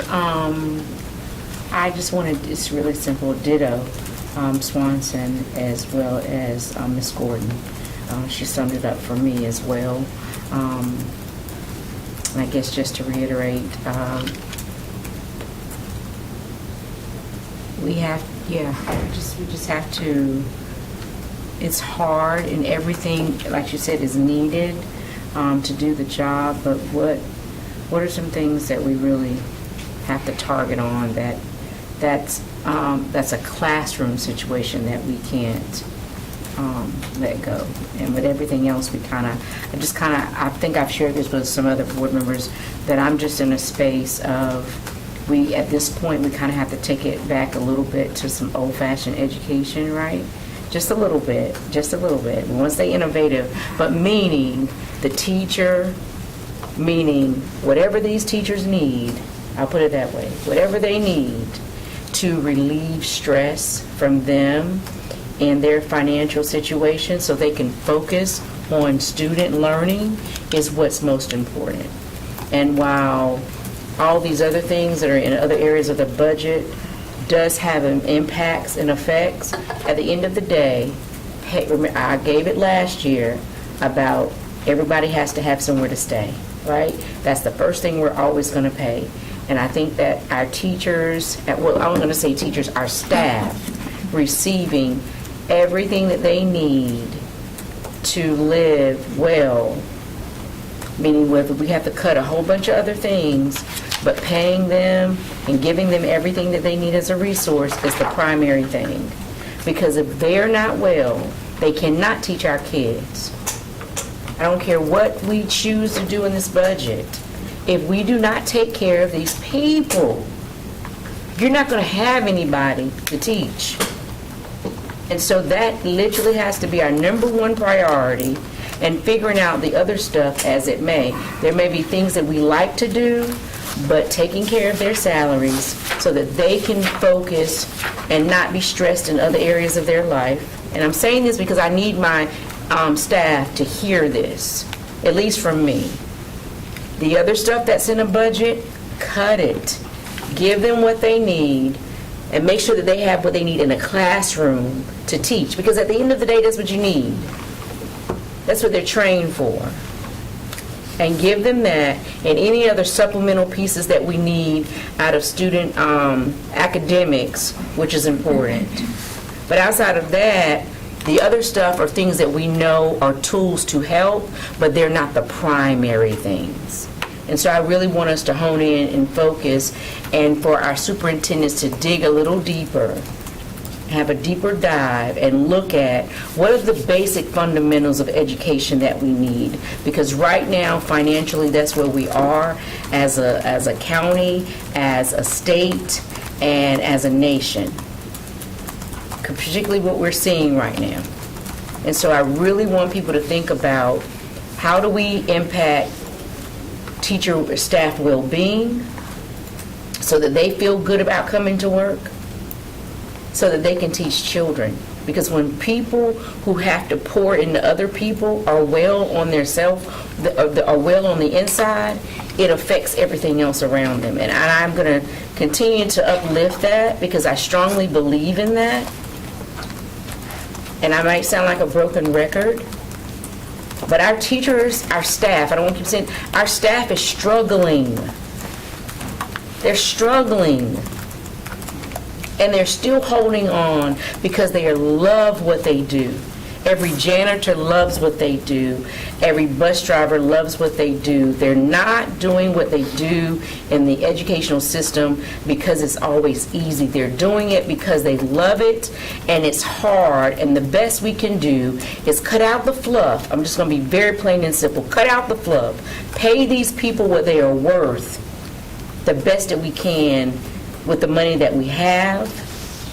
Cut out anything that's not essential, so they can do the work in the classroom, so that everybody can live well for the next, at least, financial year, until we can see what we can get more. So I'll stop right there, but that is where my heart is. And I don't know what that looked like, Mr. Nieder, from you all sides. I don't know what that looks like to our superintendents and to our key staff. But there are certain things that I think that Ms. Caulfield is trying to say, that I hear other board members are trying to say. There are some more areas we can cut. We're just not openly talking about it. There are some more things that are not necessarily for learning. It's good, we need it, it's a tool, but it's not necessary that we can find it to do what we need to do. We know that maintenance and operations already is $1.2 billion. Is that right, Mr.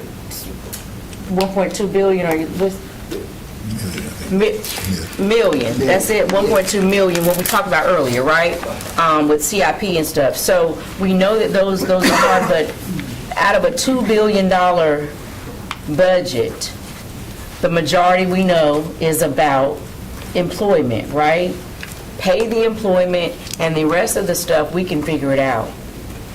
But people need to be paid, or our students aren't going to survive, because our teachers aren't going to survive. And I'm going to keep saying it because I keep meeting teachers, and I keep hearing it. In my day job, I'm running into educators, I'm running into staff, not just only in Wake County, but I do stuff across the state and the nation. I'm telling y'all, if we do not take care of these people's emotional well-being, it's not going to be good. I don't have to say it, but I'm speaking from a professional standpoint. Even with HR, I don't even have to say it. I just already know because of the climate.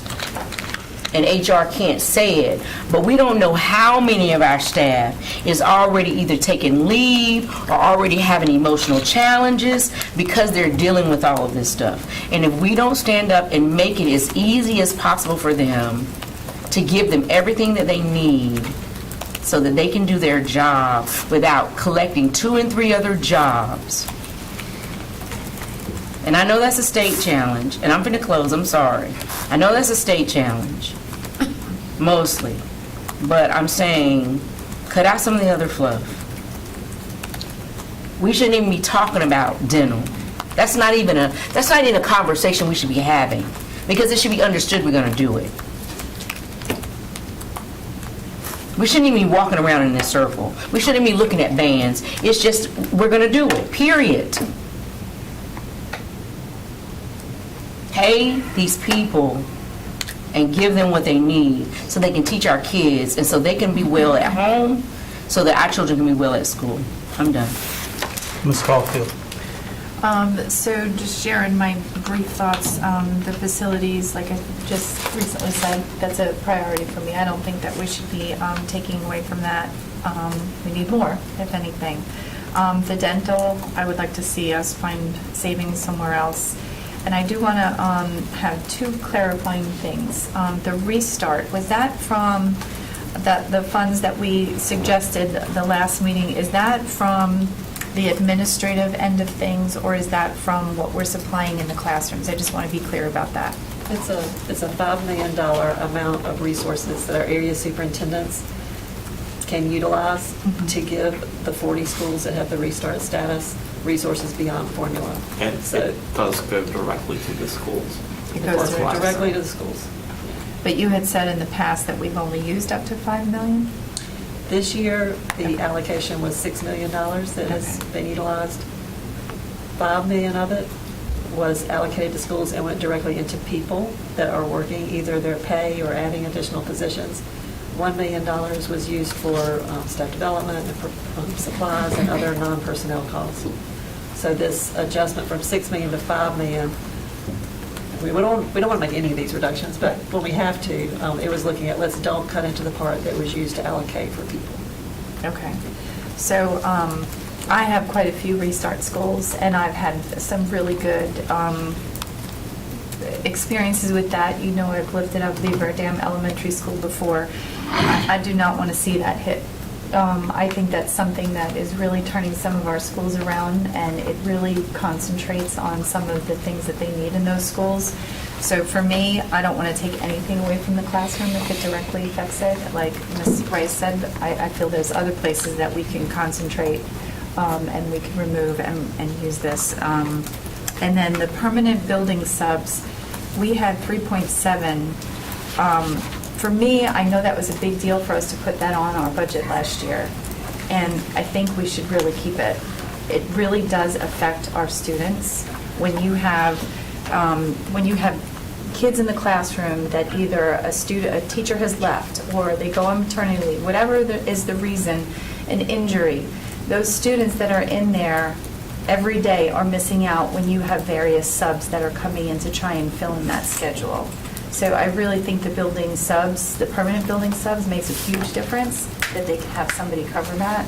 So those are my 4 categories that I would really like us to kind of stand clear of. Thank you. Dr. Ray.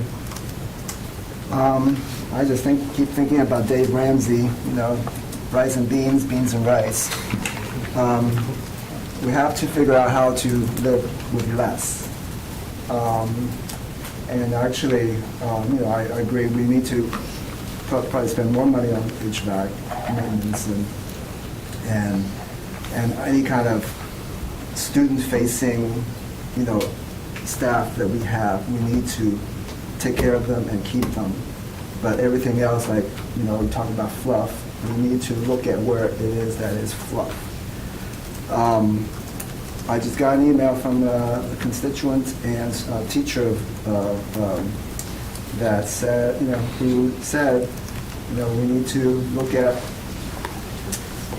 I know that we have already, central offices have already made a relatively big sacrifice, but he mentioned about putting some of the central office personnel that have teaching experience in a role where it would be beneficial for the local schools.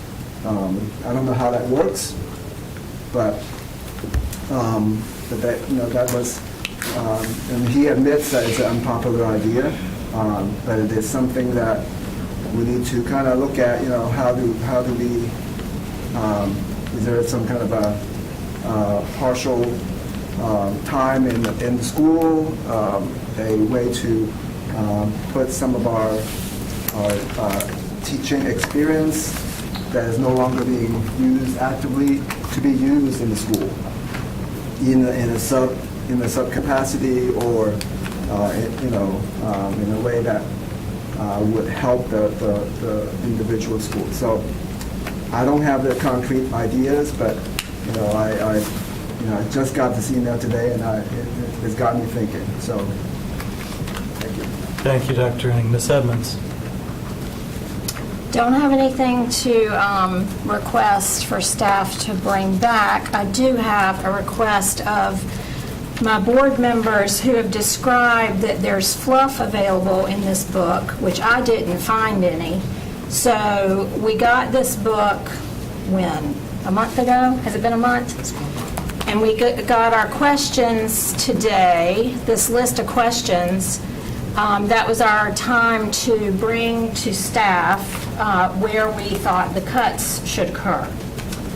And I didn't see any new suggestions of different places to cut. So I'm happy to give, I've got this little tab of sticky notes with these little skinny ones that I'm happy to give this to whoever wants it and go through your book and tag the fluff so that we can give that to staff so that they know where to make the cuts. You can have it. Thank you, Ms. Edmonds. Oh, and may I say one other thing? The idea that an organization of this size, we have more than 200 schools in this next upcoming school year. And how many students do we have? 164,000, 160,000? Forgive me, I don't remember the number of employees. The idea that we can operate on a skeletal crew in central services to manage that kind of an organization is inappropriate and absolutely just ridiculous. Thank you. Thank you. Mr. Hershey? I don't need an answer now, but I think, I don't know when, we spoke a little bit about it. The organizational study, I think we desperately need it at some point, because we've got, we're having the same conversation we had last year about central staff, and I think it's just important to have, because we don't know. So I don't know when that's supposed to come. The other, my other point, and, I heard that it's not, we don't want to name schools when we're talking about cuts, but I hear from some in my district concern about schools losing 3 and 4 positions. And that can be really tough on a school, any school. So we have to be really mindful of that. And I don't know if that's a part of the budget conversation so much as it is,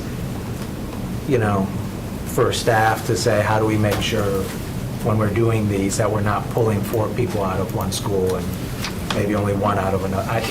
So that's just the only other point. And I do want to say also that I do think it's important when you're advocating to keep something that we got to bring to the table. It's tough to cut. That's why I did, the supplement thing may not be popular and people may, and I'm okay with that, but I just think it's important that when we, I love the building subs. I don't know what we would cut, and so that's why I'm not proposing it, but I would fight for it. And if there was the ability to ask for more money from, the state or the county, I would do that so we wouldn't lose that. So I agree with the importance of it, but I'm just not seeing where we cut to keep. It'd be one of the first things I would try to get back for, because I know the principals in District 6 have largely loved it. So, thank you. Thank you, Mr. Hershey. So, I appreciate all of this feedback. I know by board member, we've heard the dental plan, pretty much everyone addressed that as an area that we'd like to see addressed. we've heard many board members talk about maintenance and operations. And, you know, I think this is an area where we hear so much from the public. We know that there's some money we spend that we're spending money, but it can save us money later on. And if we don't make some expenditures, it's like not changing your oil or not maintaining your car. You save a little bit now, but you'll have a big expense later. I echo Ms. Edmonds' comments about fluff. You know, I'd like to see it identified, because I think there's a conception that's out there that, well, any large organization must have large bureaucracy, right? But when we see the ratios, right, when we see the number of plumbers we employ, like in our central staff, compared to the number of schools we have, and we compare that to other school districts, you know, one plumber for every 50 schools. When we see, like, the athletic directors and we talk about adding sports, we find out we have an athletic department of 2 people for 200 schools, right? It's important to see, you know, I totally get that people want to understand what the staff does and what value that we're getting, and I think it's right to be able to justify that. But I think we can't just assume that because the central office is big, that there's some positions that are unneeded. And it's just something that I hear a lot, and then I go and I'll talk to people in the public and ask them to identify what it is, or give examples of, well, what would you cut? Do you not want a budget and finance team, right, that performs the audits and provides our fiscal accountability? You know, do you not want professional learning and professional development that we say is so important for the quality of the education we provide in the classroom? It's not something that's directly investing in the classroom in terms of paying it through a school, but it's paid through central office. You know, what, you know, is it, you know, where in the many operations that we have do you see something that's non-essential or non-desirable? Bring it, and we can have that discussion. But I do want to see, if we do that, I'd like to see something more concrete, and then we can weigh it on the pros and cons and justify it. You know, I think taking care of our staff is something that is key importance, and that's something we've always done in Wake County. And this is why I think Wake County is one of the best places to teach in all of North Carolina. But then other things impact that too, right? When you have buildings that have to close, or that we don't close them, we just keep them too hot or too cold. When we see, you know, and it's not always the buildings that are old. In Ms. Mahaffey's district, we went to Lufkin, and you could see examples of mold. You know, you can see impacts on air quality in a lot of schools that we go to, and how that impacts teachers. Humidity, sorry. You can see the impacts that has on teachers and their working conditions. You hear the teachers bring it to us, the desire that they want to see the county invest more in taking care of these facilities where they work. You know, we've got to prioritize and put together a budget that's going to reflect those priorities. If we can't do everything, you know, we have to have the tough conversation about what is the most important. And so, you know, kudos to Mr. Hershey for putting a proposal out there for saving a program or fixing a program that he wants to see saved. I think we'll all have to do a lot of that to come up with the final dollars that we need. So I'll end it with there unless our budget chairman has any concluding or final comments. I do. I am not recommending going over the superintendent's number. I would encourage my colleagues to stay in those parameters.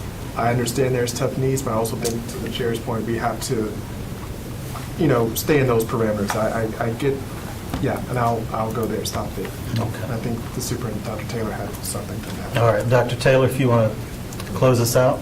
Thank you, Mr. Chair. The first thing I'll say to the board is that our responsibility, my responsibility as superintendent, is to continue to to bring you options that you can consider. And so I know that we brought some things to you all, and you've given your feedback on those. And I can tell you that the work now is deeply involved in looking at how we can address both the dental and the maintenance and operations piece. And so we will continue to bring those options to you all as a board, so you will have those to consider. I also recognize that as a large district, we are super lean at the district level.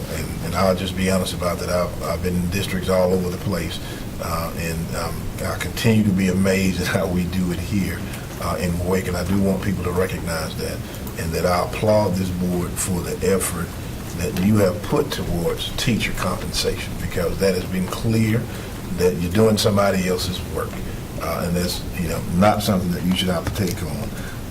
I can tell you that I appreciate wanting to stay within the superintendent's budget, and so whatever changes we will make, we're going to make sure that's reflected.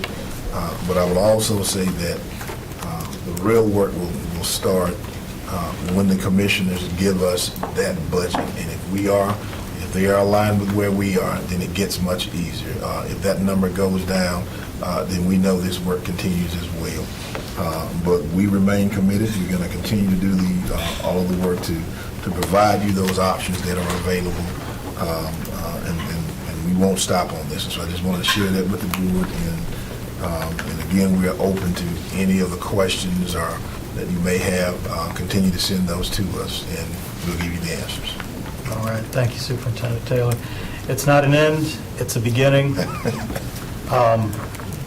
And so really at this point, what I'd like to do is close out our next meeting. We've talked about our Budget and Finance Committee meeting. We've talked about the work session. Before our next board meeting, we'll give us some more opportunities to discuss. Again, if there's any specific inquiries that you have, please route them to staff. And the more time that we can give them to get the information that we need, the better discussion that we'll have. Okay? All right. Mr. Hershey. Motion to go to closed session to consider confidential personal information, confidential student information, to consult with the board attorney as protected and provided under a number of general statutes listed in our assembly. Now we have a motion to go into closed session from Mr. Hershey, a second from Mr. Swanson. All in favor? Aye. Any opposed? All right, we'll clear the room and go into closed session and start on some of those closed session items. Thank you, everyone.